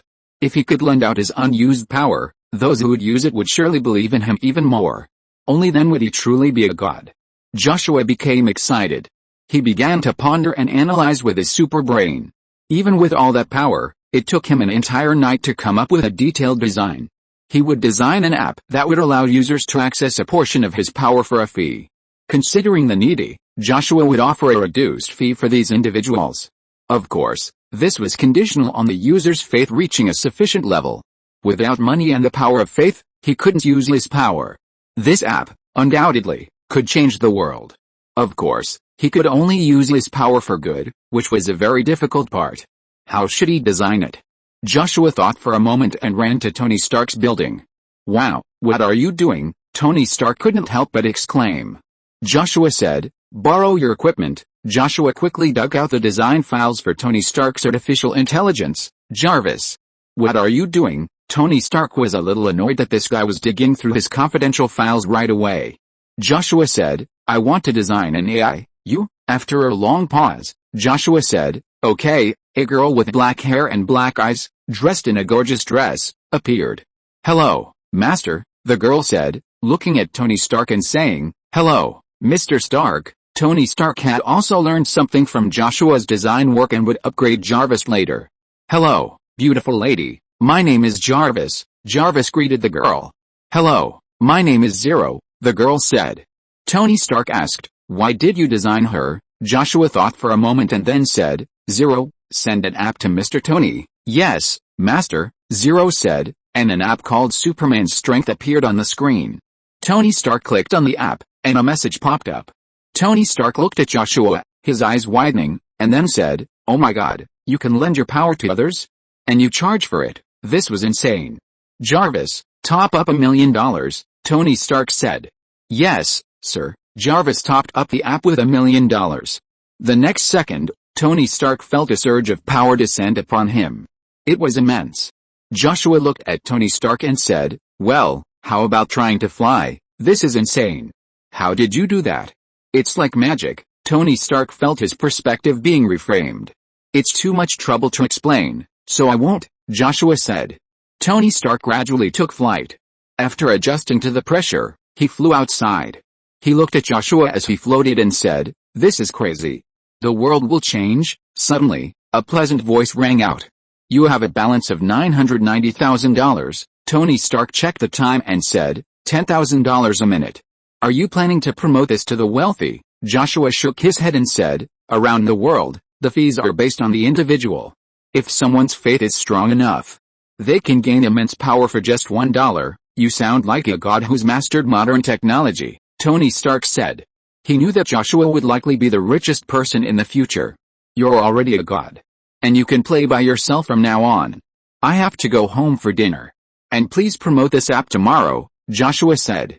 "Why should I help you?" Tony Stark said. Joshua smiled and said, "I'll give you a VIP membership, free for a month." Tony Stark felt that Joshua was a man of great ideas. He must know a lot and have achieved success. Joshua left and quickly returned home, telling Aunt May and Peter Parker about the app. They were both shocked by Joshua. Peter Parker downloaded the app and then added his allowance to it. He could feel the power entering his body, but it was so weak, less than his own. Peter Parker knew that this was something Joshua had created by combining magic and technology, which was truly astonishing. Joshua said, "Aunt May, I'm going to find Gwen." With that, Joshua left the place. New York Temple. Gwen Stacy ran here as soon as get out of class was over. When she saw Joshua, she couldn't wait to say, "Joshua." Gwen ran over to Joshua excitedly, and Joshua looked at Gwen and told her about the app. The Ancient One also came out. She knew Joshua's purpose. His power would strengthen people's faith in him, and he would use the proceeds to help those in need. In time, these people would become his followers. When nearly the entire earth was filled with his followers, he would become a true god. Joshua's power would grow exponentially. She even believed that, given the right time, he might develop this app to the entire universe. However, Joshua Zapp wasn't yet capable of that, but once he had thoroughly studied the power of magic, he might be able to do so. His future was impossible to predict, but the Ancient One believed Joshua's goodness predominated. Gwen stared at Joshua blankly and said, "Can I borrow your power?" Joshua nodded.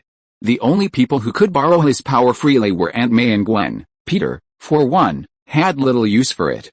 The king stared at Joshua in astonishment. The fusion of magic and technology made this man truly superhuman. The king had a hunch that Joshua would become an extremely powerful being. Wang said, "Can I borrow it too?" Joshua's strength was strong and there was no danger, so all he had to do was pay a little money. Joshua smiled and said, "Of course, this is a plot that suddenly occurred to me. Some people may find it outrageous, but Superman is outrageous anyway." Chapter 16. Another Gwen. Joshua, hands in his pockets, walked side by side with Gwen. Gwen was shorter than Joshua, so they were closer. Joshua could smell Gwen's fragrance, a sweet, pleasant aroma. Gwen looked at Joshua and said, "How about coming to my house?" Gwen's mother knew she often hung out with Joshua, so she wanted to meet him. Even though she'd often seen him in the newspapers, she still wanted to meet him. Joshua kicked a bottle into the trash can and looked at Gwen and said, "What happened?" Gwen flirted.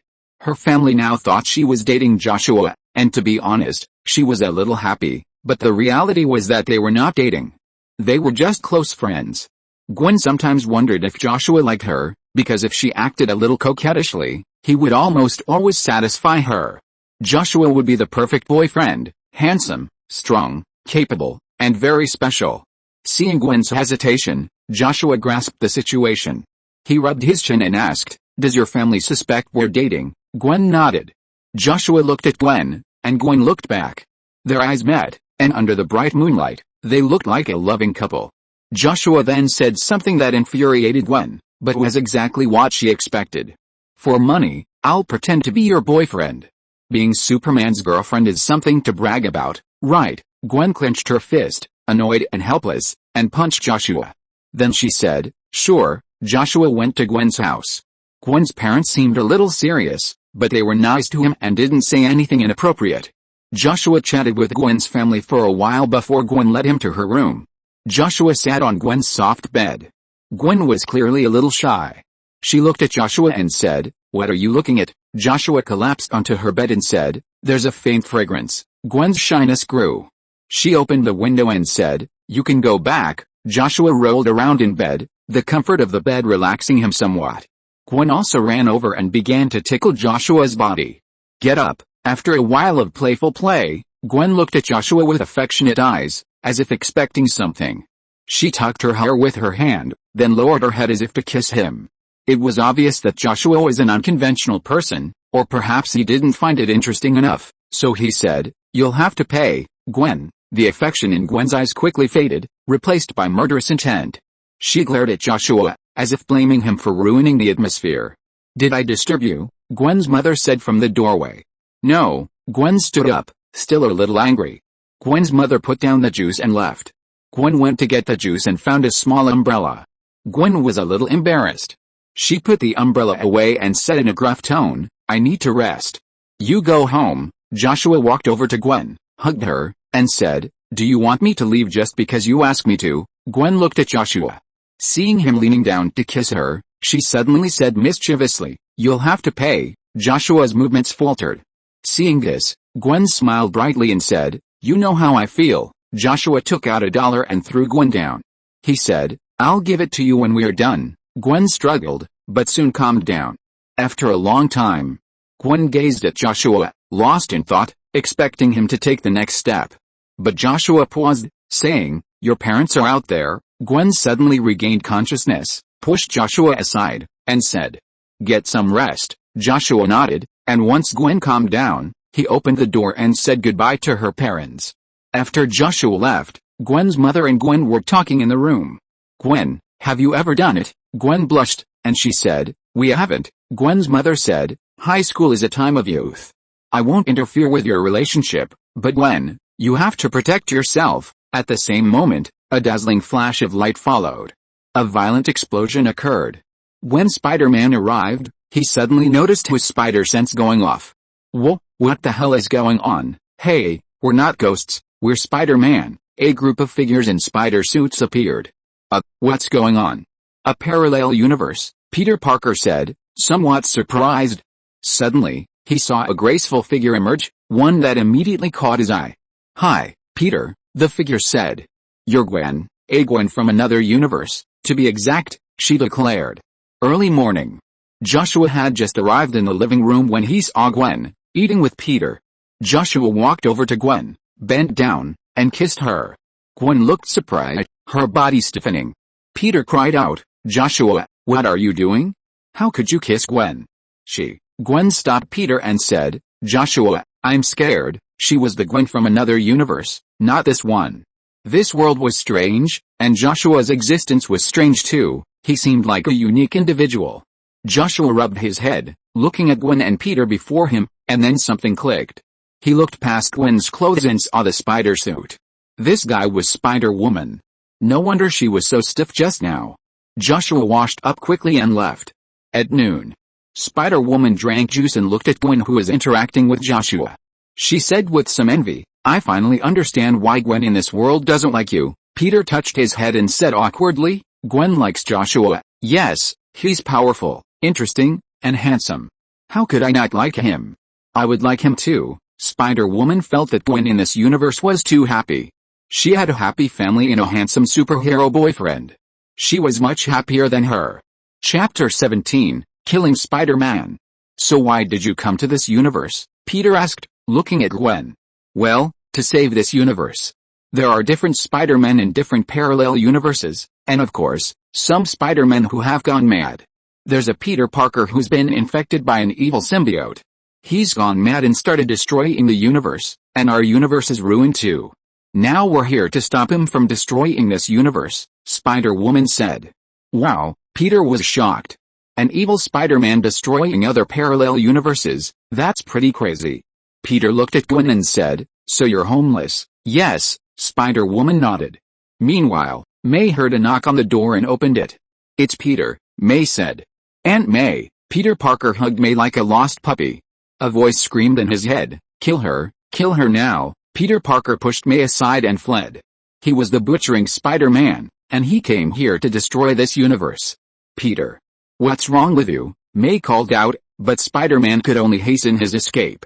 Suddenly, a crimson substance surged, enveloping him in an instant, transforming him into a gigantic monster. Scarlet Spider-Man turned back to May, a sinister grin on his face, and charged at her. "We found you," a chubby-looking robot appeared, a childish voice saying. The robot engaged Spider-Man. While the robot was formidable, Spider-Man, transformed into a monster, was clearly more formidable. With a single punch, he sent the robot flying. The robot crashed into the wall, seemingly broken, its structure billowing with black smoke. Suddenly, a petite figure appeared, staring at Spider-Man and saying, "Peter, you shouldn't be controlled." At school, Spider-Woman received a message.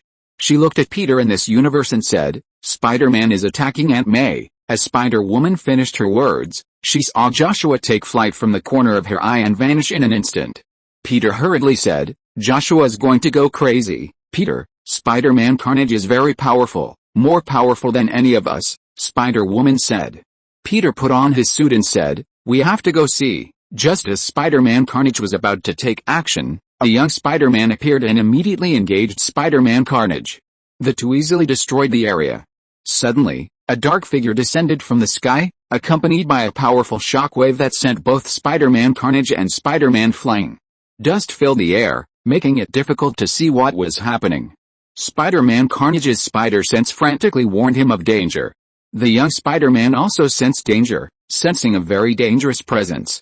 Just then, the wind blew, carrying away the dust, and Joshua's figure emerged, advancing on the already battered ground. The young Spider-Man knew Joshua was Superman because Peter from this universe had previously warned him not to mess with Joshua, lest it be dangerous. And now it seemed to be true. Joshua glanced at the girl, the young Spider-Man, and Spider-Man Carnage. Then his gaze locked on Spider-Man Carnage. A symbiote? With every step Joshua took, a black substance emerged and transformed into the suit. Venom. Spider-Man Carnage stared at the substance on Joshua's body with some surprise, yet something felt different. This venom seemed to have been modified. Joshua suddenly vanished. Spider-Man Carnage felt a sharp pain in his abdomen, and the next second he was sent flying. Joshua had knocked Spider-Man Carnage away. He couldn't even catch Joshua's sight. Joshua was too fast. Spider-Man Carnage soared into the sky, sensing danger. Spider-Man Carnage heard a voice. "What are you doing? I didn't see it, so I didn't want to intervene. But why are you in front of May? And you want to attack her? How dare you?" Joshua swung his fist. In an instant, it struck Spider-Man Carnage's back. Spider-Man Carnage fell to the ground like a meteorite.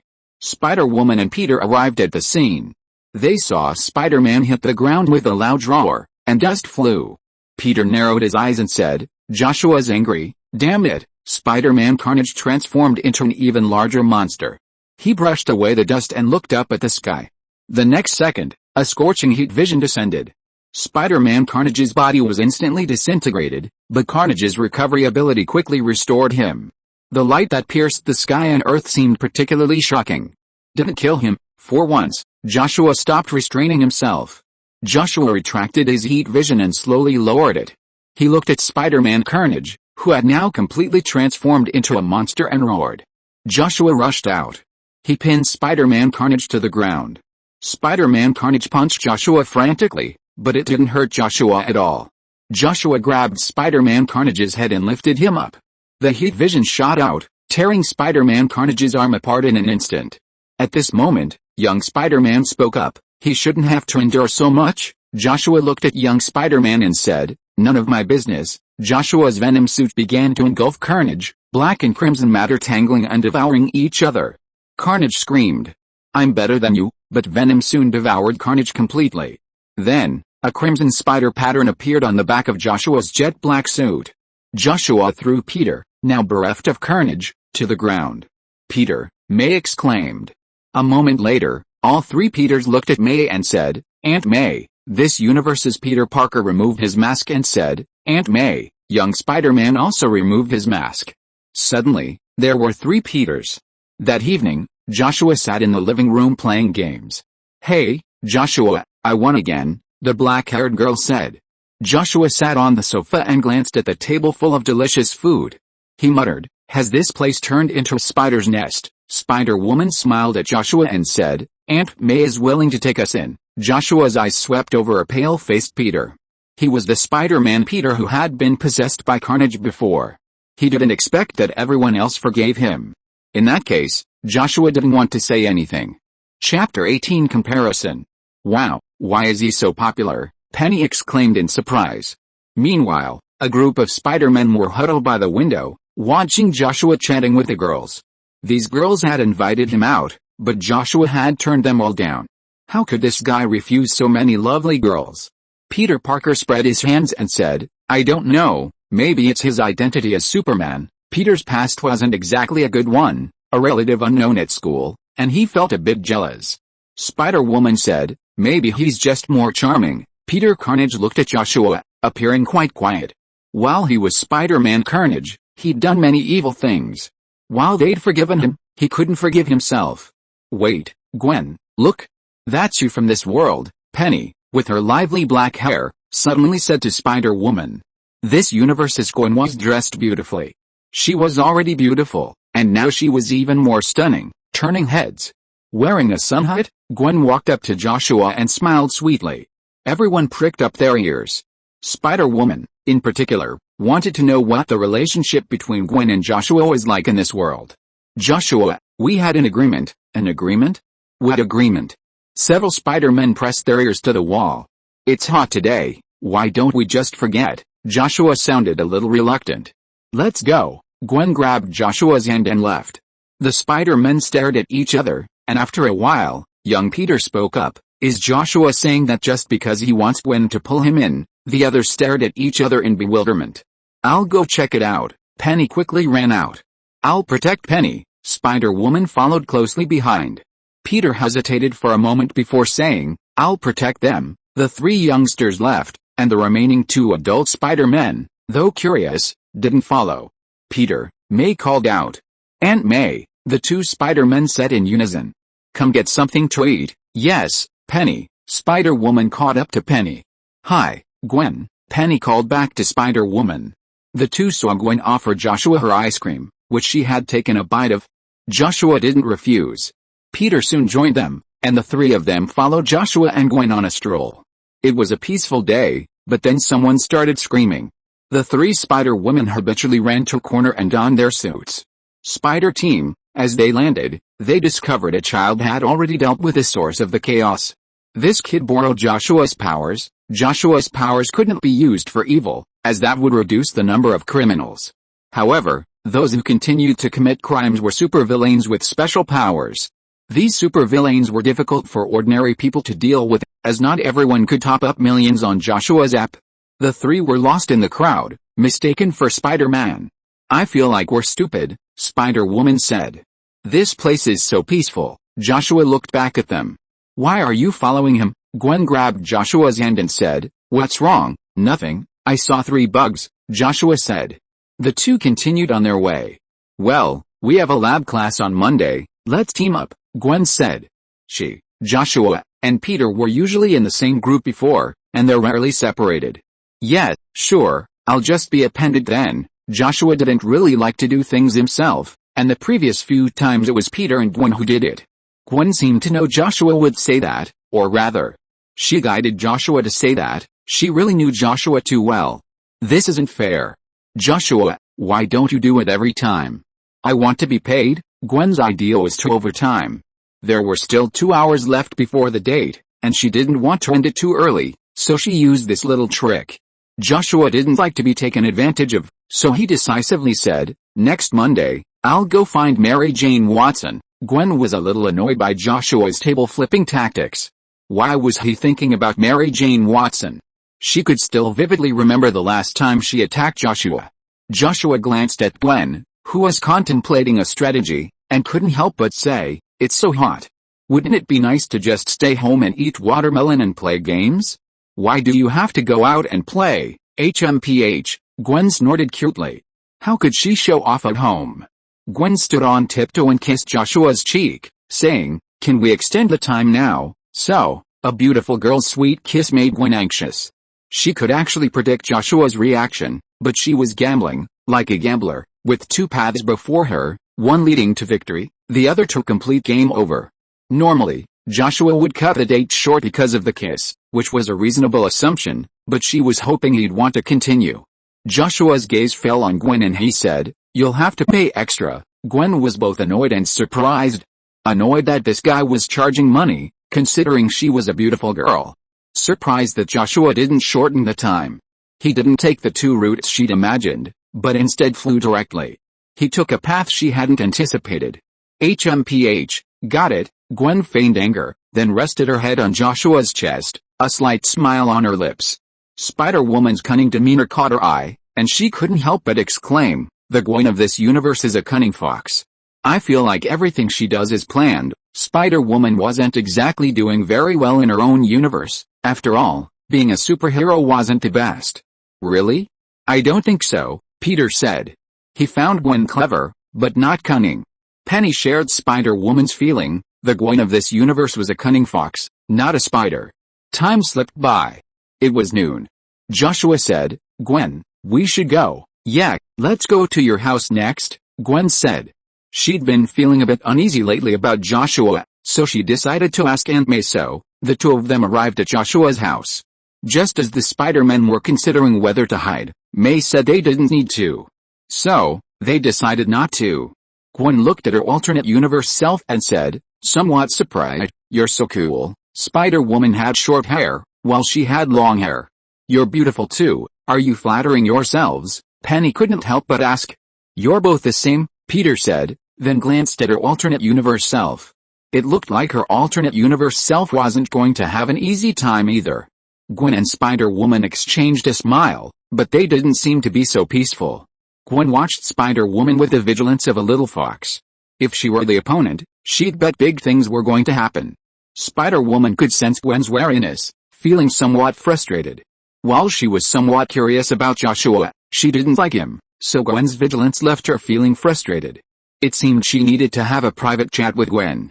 Gwen envied Spider-Woman, possessing spider powers and being a superhero. Her life was incredibly rich, and her daily life must be quite interesting. Spider-Woman, in turn, envied Gwen. An obedient and academically advanced campus goddess was surely better than her, a half-assed student. She also envied Gwen's happiness and contentment. Being a superhero wasn't easy. She'd been injured several times and even faced criticism. The crowd was bustling with activity. Joshua put on his headphones, and so did Penny, who played games with him. Penny's gaming skills were exceptional, a skill that even Joshua found astonishing. Her impeccable awareness and precise judgment made her resemble a war god. Joshua was quite impressed by Penny. Spider-Woman led Gwen to the room, observing its simple decor. It had been renovated. Previously, it had been Joshua's room, but now it had been divided, with a wooden plank running down the middle. Joshua's room felt quite constricted. Gwen opened the door and saw Joshua's room. Sunlight streamed into the room, revealing a bookshelf, a wardrobe, and a top-of-the-line computer with a striking color scheme. Gwen spotted a doll, a rather revealing one. She couldn't help but pick it up and examine it. It was incredibly lifelike. Wasn't the doll a bit too sexy? Did Joshua like this? Gwen had been there once before, only to glance over. Spider-Woman confessed her lack of feelings for Joshua. Gwen glanced at Spider-Woman for a moment before saying, "I was just curious about him at first, but after spending time with him, you become happy, and every day brings joy. Even though we're both Gwen, we've had different experiences, so the people we like can be different," Spider-Woman said. She could sense that Gwen's wariness of her had eased considerably. Living room. The two adults, Peter and May, chatted while Joshua, Peter, and Penny took turns playing the game. Penny rarely switched, followed by Joshua, and finally Peter. Although all three were considered masters, there were still differences between them. Joshua and Penny were on par, while Peter was far behind. The rotation made it more interesting. "Yes, I won," Penny said, jumping up, holding up the game controller. Chapter 19 Elite Villain. "Damn it, if it weren't for Superman's app, we wouldn't be in such a mess," a blond young man said. His name was William. He had previously formed a team specializing in bank robberies, and everything had gone smoothly before. But this time, it was different. They were nearly overwhelmed by ordinary people using the Superman app. If it weren't for their special weapons, they would have been completely wiped out. 2 people had already been captured. This made William feel angry and helpless. He decided to wait until he had spent the tens of millions of dollars before rescuing anyone. Now he only had one of his subordinates by his side. Watching him tend to his wounds, William cursed again. "Damn Superman!" William turned his back to his subordinate, smoking a cigarette, when a sharp figure appeared silently. Suddenly, spider silk wrapped around the subordinate's body and lifted him up without a sound. William glanced at the car mirror and saw a slender and extremely sexy woman appear. She was wearing a tight-fitting outfit that obscured her features. What the hell was going on? Was she imitating Spider-Man? William calmly pulled a gun from his pocket. He aimed at the woman in the leotard through her clothes. "Damn you, damn bitch." Bang! The gunshot rang out, but the next second he saw the woman nimbly dodge. How could this guy react so quickly? William was wearing power armor hidden under his clothes, so he simply lifted the car and used it as a weapon. The car passed by, but there was no crash. William looked over in confusion, but the woman was gone. Damn, where had she gone? "Hey," the woman suddenly said, standing on the car and looking at William. The woman kicked at William. William quickly blocked it with his hand. Bang! William was kicked away. Gwen swung her foot. She had just kicked something hard, like steel. Suddenly, a mecha descended from the sky. "Hi, I'm Spider-Man, a member of Spider Team." Penny appeared in the mecha, landing on the ground without kicking up dust. "Wow wow wow wow," a cry rang out, and William looked up to see a figure overlapping with the moon. In an instant, the figure landed, his hands pressed to the ground. William tilted his head and said, "Spider-Man." He ripped open his clothes, and instantly the others saw his power armor. It was fused with his flesh and blood. He'd paid a price for his strength. "Wow, cool. Are you a tech warrior?" Peter babbled. Penny, who knew men's power armor better, said, "It'll shorten your lifespan." William scoffed. Rather than being trampled on at the bottom of society, he might as well trade his life for power. He didn't want to live a life of misery. Perhaps death would be a relief. He stretched his body and then rushed forward. Penny's mech collided with William. Clearly superior in strength, she sent him flying, but the next second, William pulled out a bomb. It rolled under Penny's mech. Wow, wow, wow, Penny quickly jumped out of the way, piloting the mech. Bang, the massive explosion still sent her flying. Sure enough, the bomb had been modified, and its power was incredibly powerful. Spider-Woman twisted her body in midair, her slender, alluring form dodging the bomb fragments, but the shockwave also pushed her away. Spider-Man wrapped his web around the car and swung it towards William. Mighty, mighty, mighty, soon, the sirens of police cars began to fill the air. The noise was too loud in here. William began to run, his power armor allowing him to outrun the cars. Spider-Woman and Spider-Man used their webs to tether Penny's mech. Penny's mech also began to move at an equally rapid speed. A chase ensued.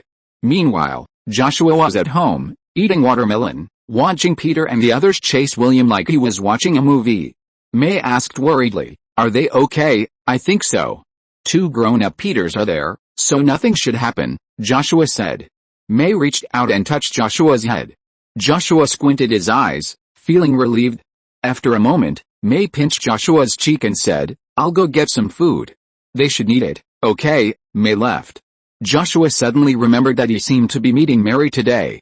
He said, "Auntie May, I'm going out for a bit." "Okay." Joshua left the room. "Haven't you come yet?" Mary Jane Watson, with her dazzling red hair, looked at her reflection in the window. Tall and slender, with her beautiful red hair, delicate makeup, and carefully selected clothes, she looked absolutely perfect in every way. She was waiting for Joshua. Joshua had helped her before, so she wanted to treat him to a movie. It was a movie she acted in, and while she only had a few scenes in it, it was still quite good. She could already hear the sound of a police car. It seemed like the place was never quiet, but Mary didn't pay much attention. Gradually, she noticed a car approaching. Was it passing by? Mary stepped back, a little afraid of being caught. Suddenly, a loud roar erupted. She saw a car being thrown onto the second floor of the building. Oh my God! Mary saw a figure rushing out from around the corner. It was a figure of tangled flesh, intertwined with black machinery, a sickening sight. Mary was terrified, her heart racing. Her mind went blank. She thought of Joshua. They hadn't seen the movie yet. Suddenly, a figure appeared. A familiar scent and figure instantly conjured up a figure in Mary's blank mind, Joshua. Mary's blank mind gradually filled with more things, smells, colors, streets, all filing in one by one. She felt a sense of relief. Superman. William rushed towards Joshua. He hadn't expected to encounter Superman, but that didn't matter now. He was going to attack him. He was unstoppable, like a raging rhino. Joshua waved his hand casually, and the ground suddenly shattered. A giant rock hand grabbed William. Magic was learned for show. Joshua was pleased with his impressiveness. Just then, the Spider-Man team arrived. "Wow, you stole our prey," Peter said. Penny looked at Mary Jane Watson and saw possessiveness in the red-haired girl's eyes.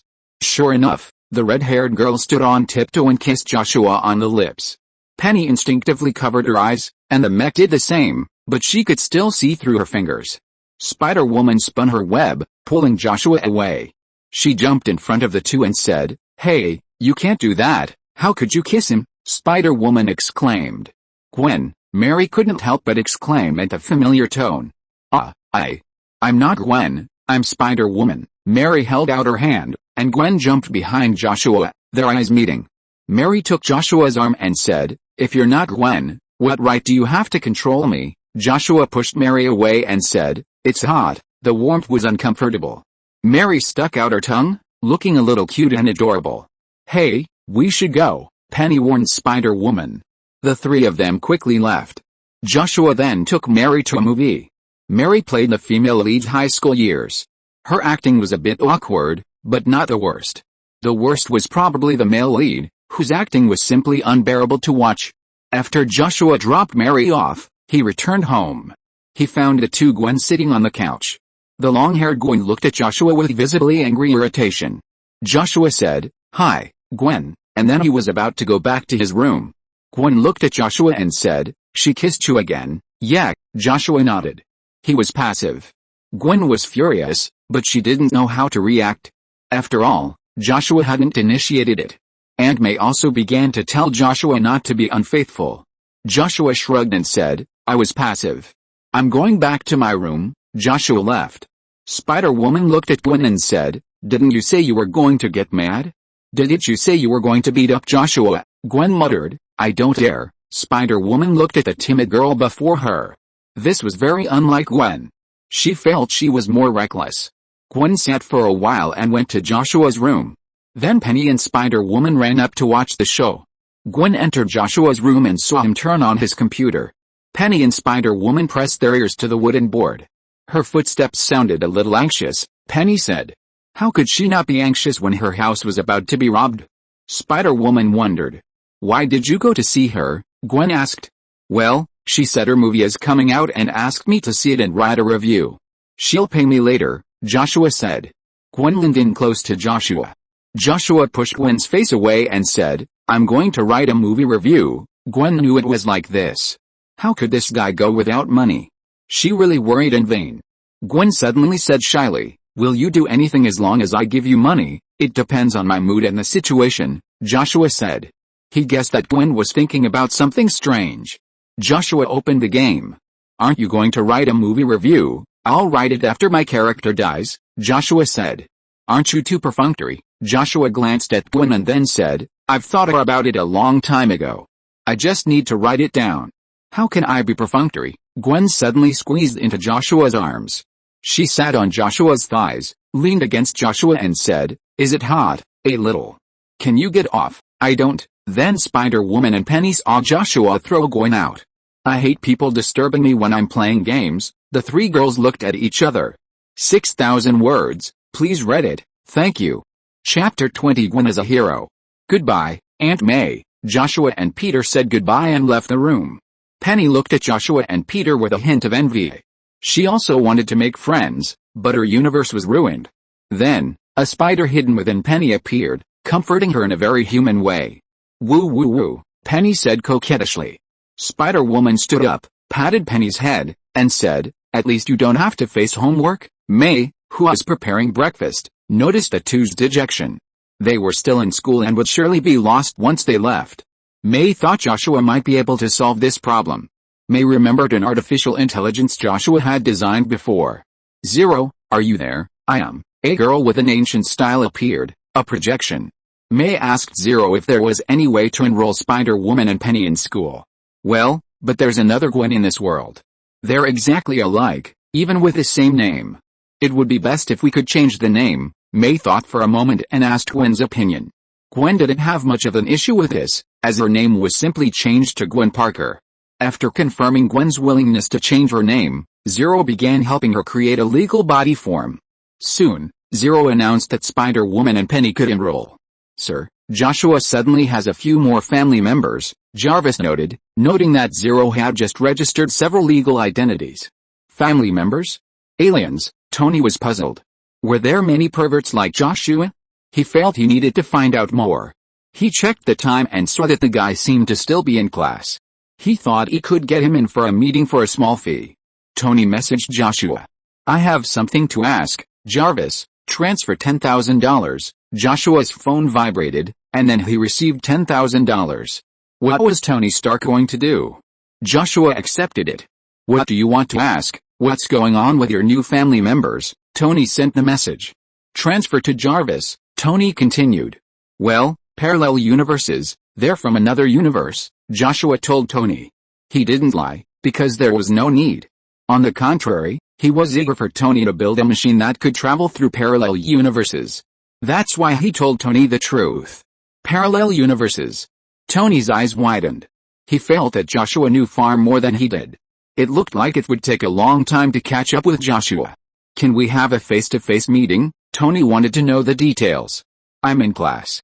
I love class. 1 million Jarvis. Joshua looked at the extra million and stood up. Teacher, I have something to do. Go save the world, Superman, the teacher said. Joshua left the classroom. Moments after Joshua left, a female teacher arrived with Spider-Woman and Penny. Hello everyone, my name is Gwen Parker. My name is Penny Parker. Gwen's eyes widened. She looked at Spider-Woman and Penny. They were actually in class. Everyone looked at Gwen and Spider-Woman in surprise. Wow, you look alike, both named Gwen. After a moment, the teacher coughed and said, time for class. Break time soon arrived. Penny and Spider-Woman were surrounded by students. "Wow, are you Joshua's sisters?" someone asked. "Yes, we're transfer students," Spider-Woman said. Penny was delighted. She had hardly any friends before, but she was surprised by the students' eagerness to chat. The two quickly integrated into the group. Mary Jane looked at Penny and Spider-Woman. "Both Parker?" That felt a little strange. The two Gwen's identical faces made Mary Jane think Gwen Parker might be Gwen Stacy's sister. They looked so much alike. At Stark Tower, Joshua sipped his juice, watching Tony busy himself. "How do you travel across the universe?" Tony muttered. Joshua's words gave him some ideas, but not much. Jarvis assisted Tony from the side. After a while, Tony grew a little impatient. He calmed himself down, sat down next to Joshua, and drank Joshua's juice. He hadn't expected other universes to threaten this one. It was incredibly dangerous. Tony asked, "Can you travel through time?" "Not yet," Joshua said. "Not yet," he said. "Not yet," he said, meaning he'd made significant progress. Tony stood up and said, "Maybe you should go to class." Tony started to chase them away. Joshua stood up, patted his butt, and said, "Go for it." Tony had initially thought Joshua was the biggest potential threat to this world. After all, Joshua had lost his temper before, and many people had died. While Joshua wasn't entirely to blame, it was clear he was dangerous. This guy wasn't just good at saving people, he could kill them, and it was even easier than saving them. But now, the enemy wasn't just Joshua, there were even other universes. Not to mention other universes, this one probably had its fair share of dangerous figures. Tony suddenly felt that the more he learned, the more terrifying and dangerous this world would become than he had imagined. Joshua didn't go home, knowing May would make him go back to class. Lately, thanks to the Superman app, he'd had fewer people asking for help. Joshua checked his account, which was already quite large. He decided to donate some money and plant some seeds of faith. Joshua made a phone call. "Hello, Mr. Joshua, Ms. Lee, as we discussed before, I plan to donate some money in my name. China must have a large population right now, so there's plenty of faith to be gained." "I'm at," Ms. Lee told Joshua the exact location. Joshua quickly found Ms. Lee. She was a beautiful woman with black hair in a ponytail and formal attire. "Mr. Joshua, how much do you want to donate?" Joshua thought for a moment and said, "All." He didn't have to do anything, but he was getting tons of money every day, faster than a bank robbery. Ms. Lee's mouth dropped open slightly, and after calming down, she said, "Well, thank you." After the detailed conversation, Joshua stood up to leave. Ms. Lee felt a little surreal. Suddenly, Joshua turned back to Ms. Lee and said, "This money should only go to children and those in need. If anyone has dirty hands, you'll have to deal with it yourself." Joshua slowly flew into the air. "Hi, Superman," the boy said to Joshua, excited and looking like a fanatic. Joshua gave him a thumbs up and then left. Arriving in the classroom, Joshua happened to see the two Gwens chatting with each other, seemingly getting along. Joshua didn't pay much attention. It was afternoon. Gwen and Spider-Woman were standing on a tall building, along with Penny and Peter. Gwen looked delighted because she wanted to be a superhero. Although she had learned magic, she couldn't use it in combat yet, but she could borrow Joshua's powers. The two Gwens were dressed very similarly, both wearing ballet slippers. "How do you become superheroes?" Gwen asked excitedly. "Just fight bad guys," Penny said. She had been delighted the first time, too. Seeing Gwen now was like seeing herself in the past. Suddenly, the sirens of police cars sounded. "Spider team, let's go." Peter put on his hat and leaped from the building. Penny expertly jumped into her mech and followed suit. Spider-Woman said, "Don't be afraid, Gwen. Don't be afraid. It's okay. You'll just get used to it." Gwen stood on the edge of the building, her heart pounding. Jumping from such a height was terrifying. Gwen thought of Joshua. "Joshua, what?" Spider-Woman heard Gwen mutter, but couldn't quite make out what she was saying. Gwen seemed to find courage. She watched Spider-Woman leap, feeling that he would be there whenever she needed him. Spider-Woman also jumped, and suddenly Gwen flew towards Penny and Peter at breakneck speed. Gwen was incredibly fast. "Is this the power she borrowed from Joshua?" Spider-Woman muttered, a little envious of Gwen in this world. She was so blessed. "Hey, bro, what are you?" Peter landed and saw a figure in black armor. The armor looked like an upgraded version of the power armor William had worn. "Get away, Spider-Man," the man looked at Spider-Man with disdain. In his armor, he felt invincible. He had been just an ordinary man, but now he was a supervillain. He was the guinea pig of the Oscorp Corporation, injected with the Oscorp enhancement potion and even possessed a suit. He felt invincible. Now he was going to conquer the city. He grabbed a motorcycle and threw it at Spider-Man. "Whoa, whoa, whoa, didn't your teacher teach you not to litter?" Spider-Man dodged it effortlessly. Just then, Penny descended from the sky. Her mecha fist struck the man with such force that he was sent flying. However, thanks to the armor's protection, he sustained only minor injuries. The enhancement potion gave him considerable healing abilities, but it also drove him mad. The enhancement potion was imperfect. He growled. Orange lines gradually appeared on the black armor, like veins. Steam billowed from the man. His eyes gradually turned crimson. The man broke into a run, crushing the ground like a demon. Penny piloted the mech and collided with him. The two collided. The roar was deafening, and many people covered their ears. The glass shattered. Penny was knocked away by the man. Spider-Man grabbed Penny with his web. The man was incredibly strong. "Quick, quick, quick, get out of here!" Spider-Man began to evacuate the crowd. At this time, a teenager rushed towards the man, shouting. The teenager had topped up several $100s in the Superman app. The boy's speed had indeed surpassed that of an ordinary human, but his opponent was a man who had used enhanced potions and was wearing special armor. His strength was beyond the boy's reach. The boy punched the man, sending him back several steps, and then he was punched away by the man. "Oh my God, Mom, my nose is bleeding," the boy screamed. Not everyone can be a superhero. "Hey, calm down, bro." Spider-Man appeared beside the boy and comforted him. The boy gradually calmed down, then said somewhat dejectedly, "So I can't be a superhero?" Spider-Man looked at him and said, "Can you help us evacuate this place?" "Yes, I can." The boy got up and began to evacuate. Gwen and Spider-Woman also fell. Gwen remembered what they had said before, just defeat the bad guys. So she took off running. Wait, Spider-Woman felt the man was very strong, so she had to be cautious. But Gwen had rushed out so quickly. The man took a stance, waiting for Gwen's attack. He felt that Gwen's petite body would easily be strangled. He suddenly became excited. The next second, Gwen collided with him. The man suddenly felt an overwhelming force. He tried to resist, but as he did, he felt the difference in strength. The tiny figure before him was like the ocean, while he was like a puddle. The difference was not small. He was knocked away.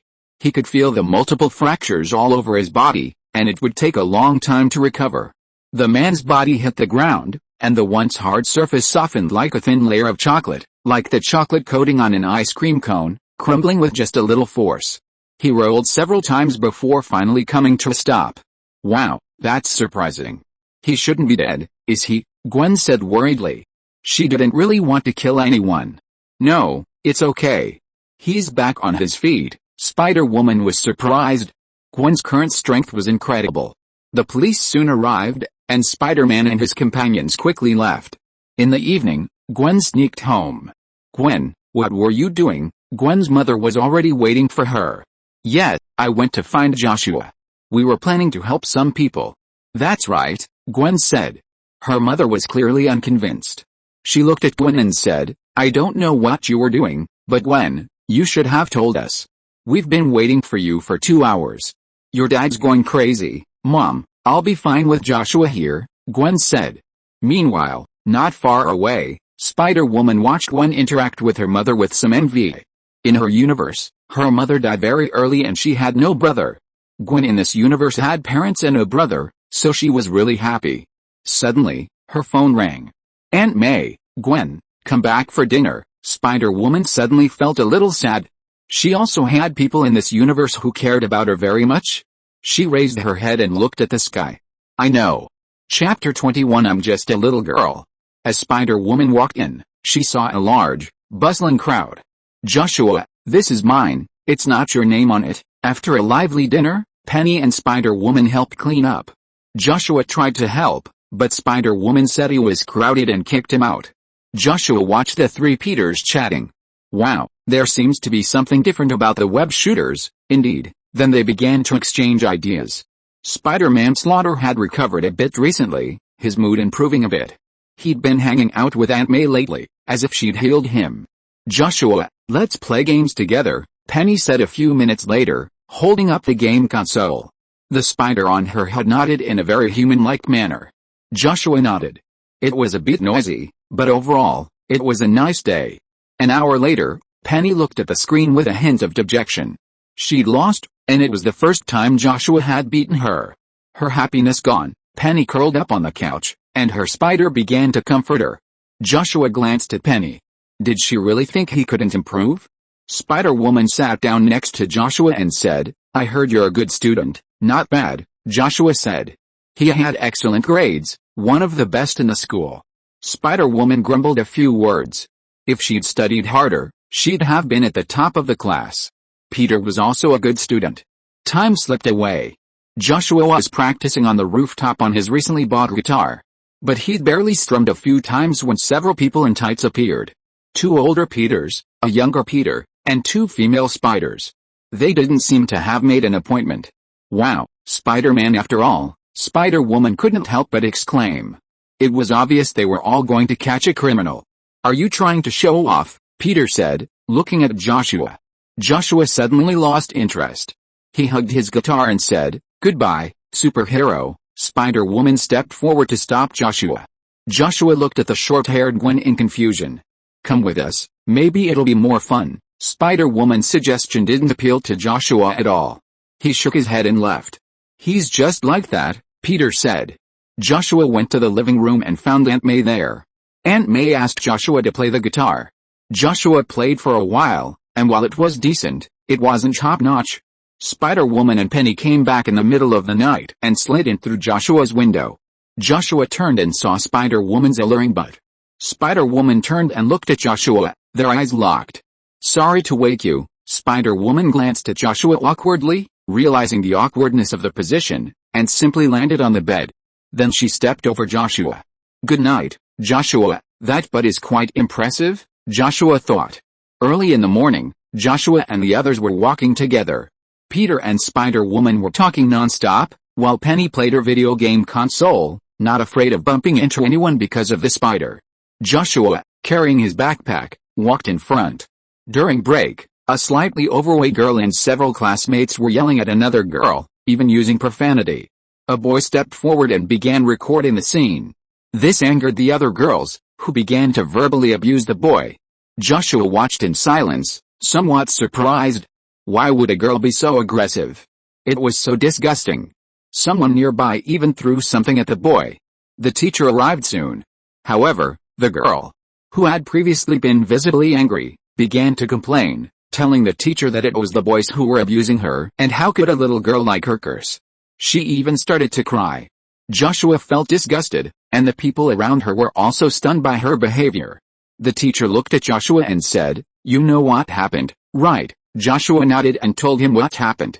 The slightly overweight girl then angrily cursed Joshua, accusing him of colluding with the boys. Joshua approached the girl.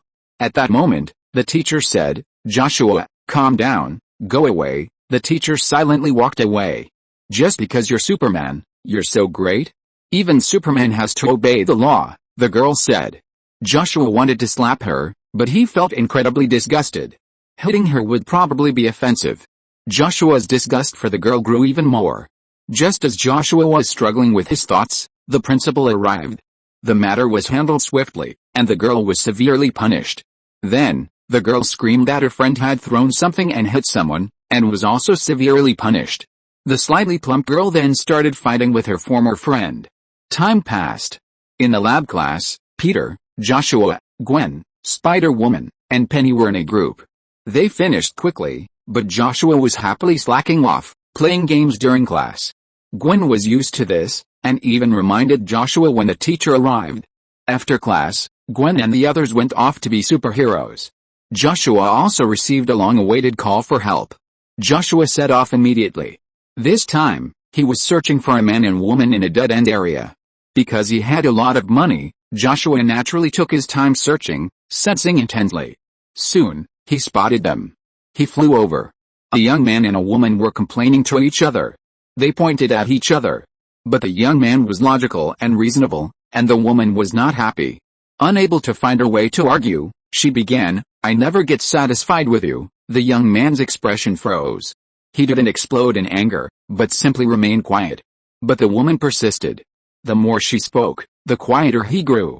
He had previously thought that despite their friction, they could still be together. But now, looking at this woman who was unreasonably accusing him, her words edging toward insults, he suddenly felt something was wrong with her. He fell silent. Suddenly, someone coughed. The woman and the young man looked over and saw Joshua. "Superman, are you here to save me?" The woman lunged at Joshua, but he dodged and said, "I hate people getting close to me." The woman chuckled. Joshua then led the two of them out. After receiving the money, Joshua left. "Thank goodness you made it out." The woman smiled at the man and prepared to take his hand. The man calmly dodged her and said, "Let's go." If you are listening to this novel on a channel other than Fanfic World, it means it was downloaded and re-uploaded without effort. We warmly invite you to visit our channel, Fanfic World. There you will find the original version of this story and many other novels of various genres. We look forward to seeing you dive into a world of incredible novels. Chapter 22, Leave 2. I have to take a day off today. Sorry. Chapter 23. This is not fair. Joshua stood above a vast expanse of white, his feet on pristine white sand. This was an immense salt lake, a pure white world at first glance, a whiteness so pure it made one marvel at the power of nature. Joshua walked at a leisurely pace. The pure white salt lake looked smooth and beautiful. "Hey, Joshua, come here, it's so beautiful here." Gwen, wearing a white dress with some black flowers, looked simple overall, but it looked stunning on her. A delighted smile filled Gwen's face. She felt delighted.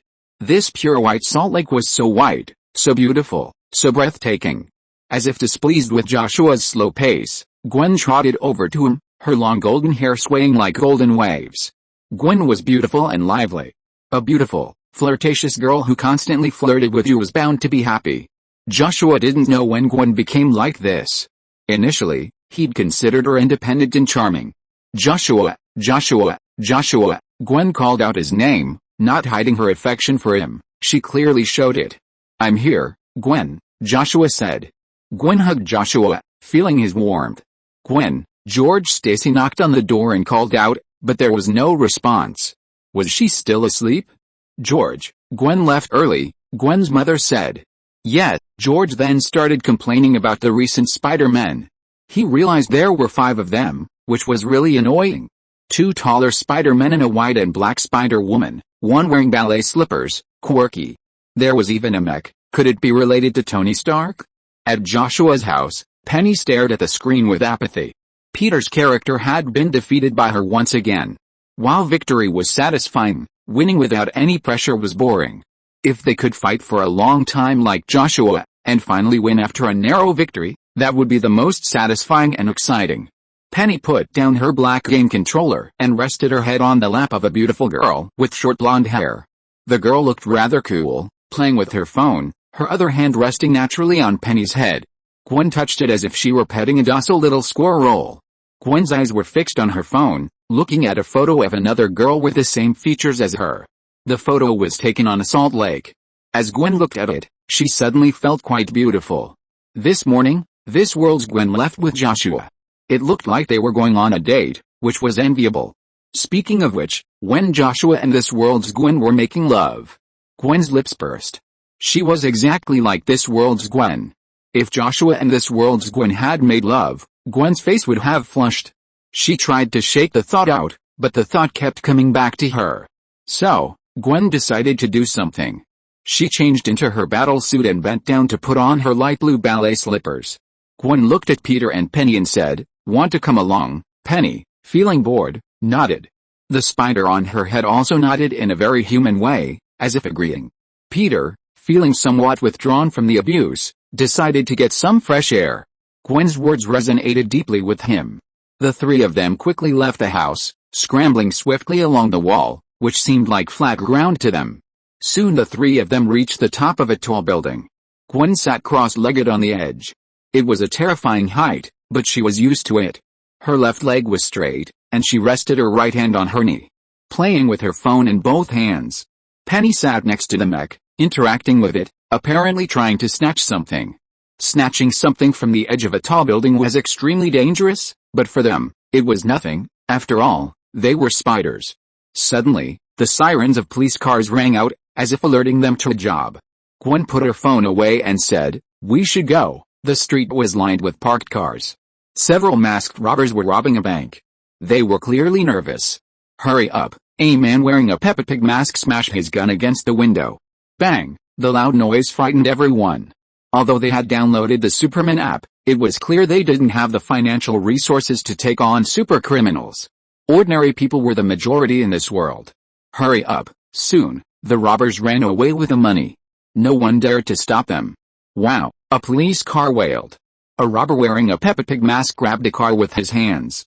"Damn you, damn police!" The robber threw the car out. "Hurry up." Oh my god, the police officer driving the car swerved. Although it crashed into the room, it fortunately avoided being hit by the car, which would have killed anyone. "Ha ha ha, is that it?" The robber laughed and turned and ran. Although they had been guinea pigs for a while, they had fortunately gained power. With this power, they could do whatever they wanted and rise to the top of the world. "Hey, sir, is this something you dropped?" Zed heard a voice and turned to see Spider-Man. The car, pulled back by the web, suddenly came crashing down at him. "Spider-Man!" The robber ducked to avoid the car. The car hit the ground and even rolled several times. "Spider Team is here." Peter stood in the middle, Penny piloted the mech on the left, and Gwen on the right. There were 4 robbers. Peter said, "The Page family." He was about to complain a few more words when the robbers rushed over. "As long as we beat you, this city will be ours," a robber shouted. Then he rushed over. Gwen and the others also ran. Both sides were very fast. Peter punched a robber in the face, and the robber just took a few steps back. Another robber raised a black motorcycle and swung it at Peter. Peter avoided the attack with his spider sense. But the robber he had just beaten back also rushed over. "Wait a minute, this is not fair." Chapter 24. I said kneel down. Joshua and Gwen played for a long time before returning home. After dropping Gwen off, Joshua learned from Gwen's mother that Gwen Stacy was dealing with an incident involving Spider-Man. Joshua walked home, surrounded by many people. His eyes fell on a woman wearing a long black dress and fiery red hair. From behind, Joshua couldn't tell what she looked like, but one thing was certain, she was no ordinary person. After all, not many people would hide weapons under their skirts. She had a wide array of weapons, 2 guns and a dagger. Was she a secret agent? Just then, a man approached. He was dressed in a suit and accompanied by bodyguards, clearly wealthy. The red-haired woman tripped over a crack in the brickwork and lunged at the man. The man instinctively hugged her. "Thank you so much, sir," the woman said. Seeing this stunningly beautiful woman, the man couldn't help but pat her on the butt. The woman pushed him away and left. Joshua noticed that the man had placed a small object on the man, presumably a tracking device. As if sensing Joshua's gaze, the woman turned back to look at him. Their eyes met. Joshua had a vague idea of who this woman was. "Hello, Joshua," the man said, looking at Joshua. He was in a good mood. Joshua glanced at the man and said, "Good luck, I will." The man left, accompanied by his bodyguards. The red-haired woman got into a black luxury car. She watched Joshua pass by the window. "It's Superman," a young man said. "Well, he seems to know what I did," the woman said. "He's Superman after all, so it's normal for him to know about your little tricks. We should close the net." The man started the car. "Will he not interfere with us? Has he already forgotten what happened a few years ago? And will the government really let it go?" the woman asked. She had seen some of the government's plan to capture Joshua, but she didn't participate. "Hey," the man couldn't help but laugh, as if he had heard something funny. He laughed for a long moment before saying, "The top management has been replaced. For these new executives, Superman is their lucky star. Without him, they wouldn't have reached this position. How dare they have any negative thoughts about Superman? They'd rather worship him as their ancestor." The woman remained silent. The man continued, "Natasha, Superman is not from the same world as us.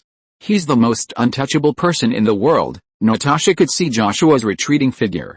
Since the release of the Superman app, crime rates have dropped significantly worldwide.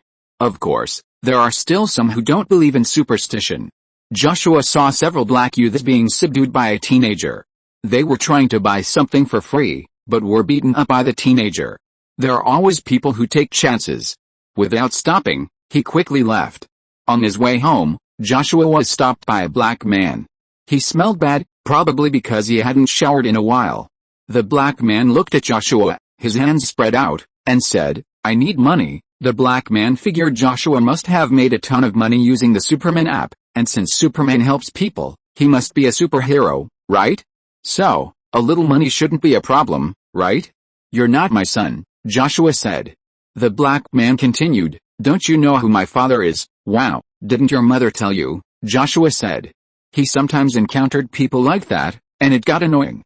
"My dad's a journalist.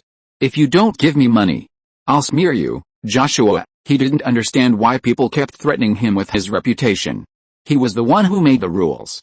"I need $10,000, the black man said.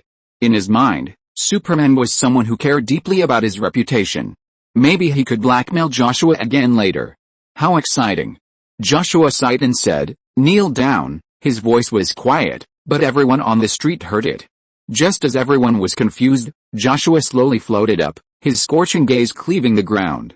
Joshua deadpanned, "I said kneel down." His intense gaze instantly cut a long gully through the street, unleashing a terrifying aura. The black youth's legs gave way, and he knelt.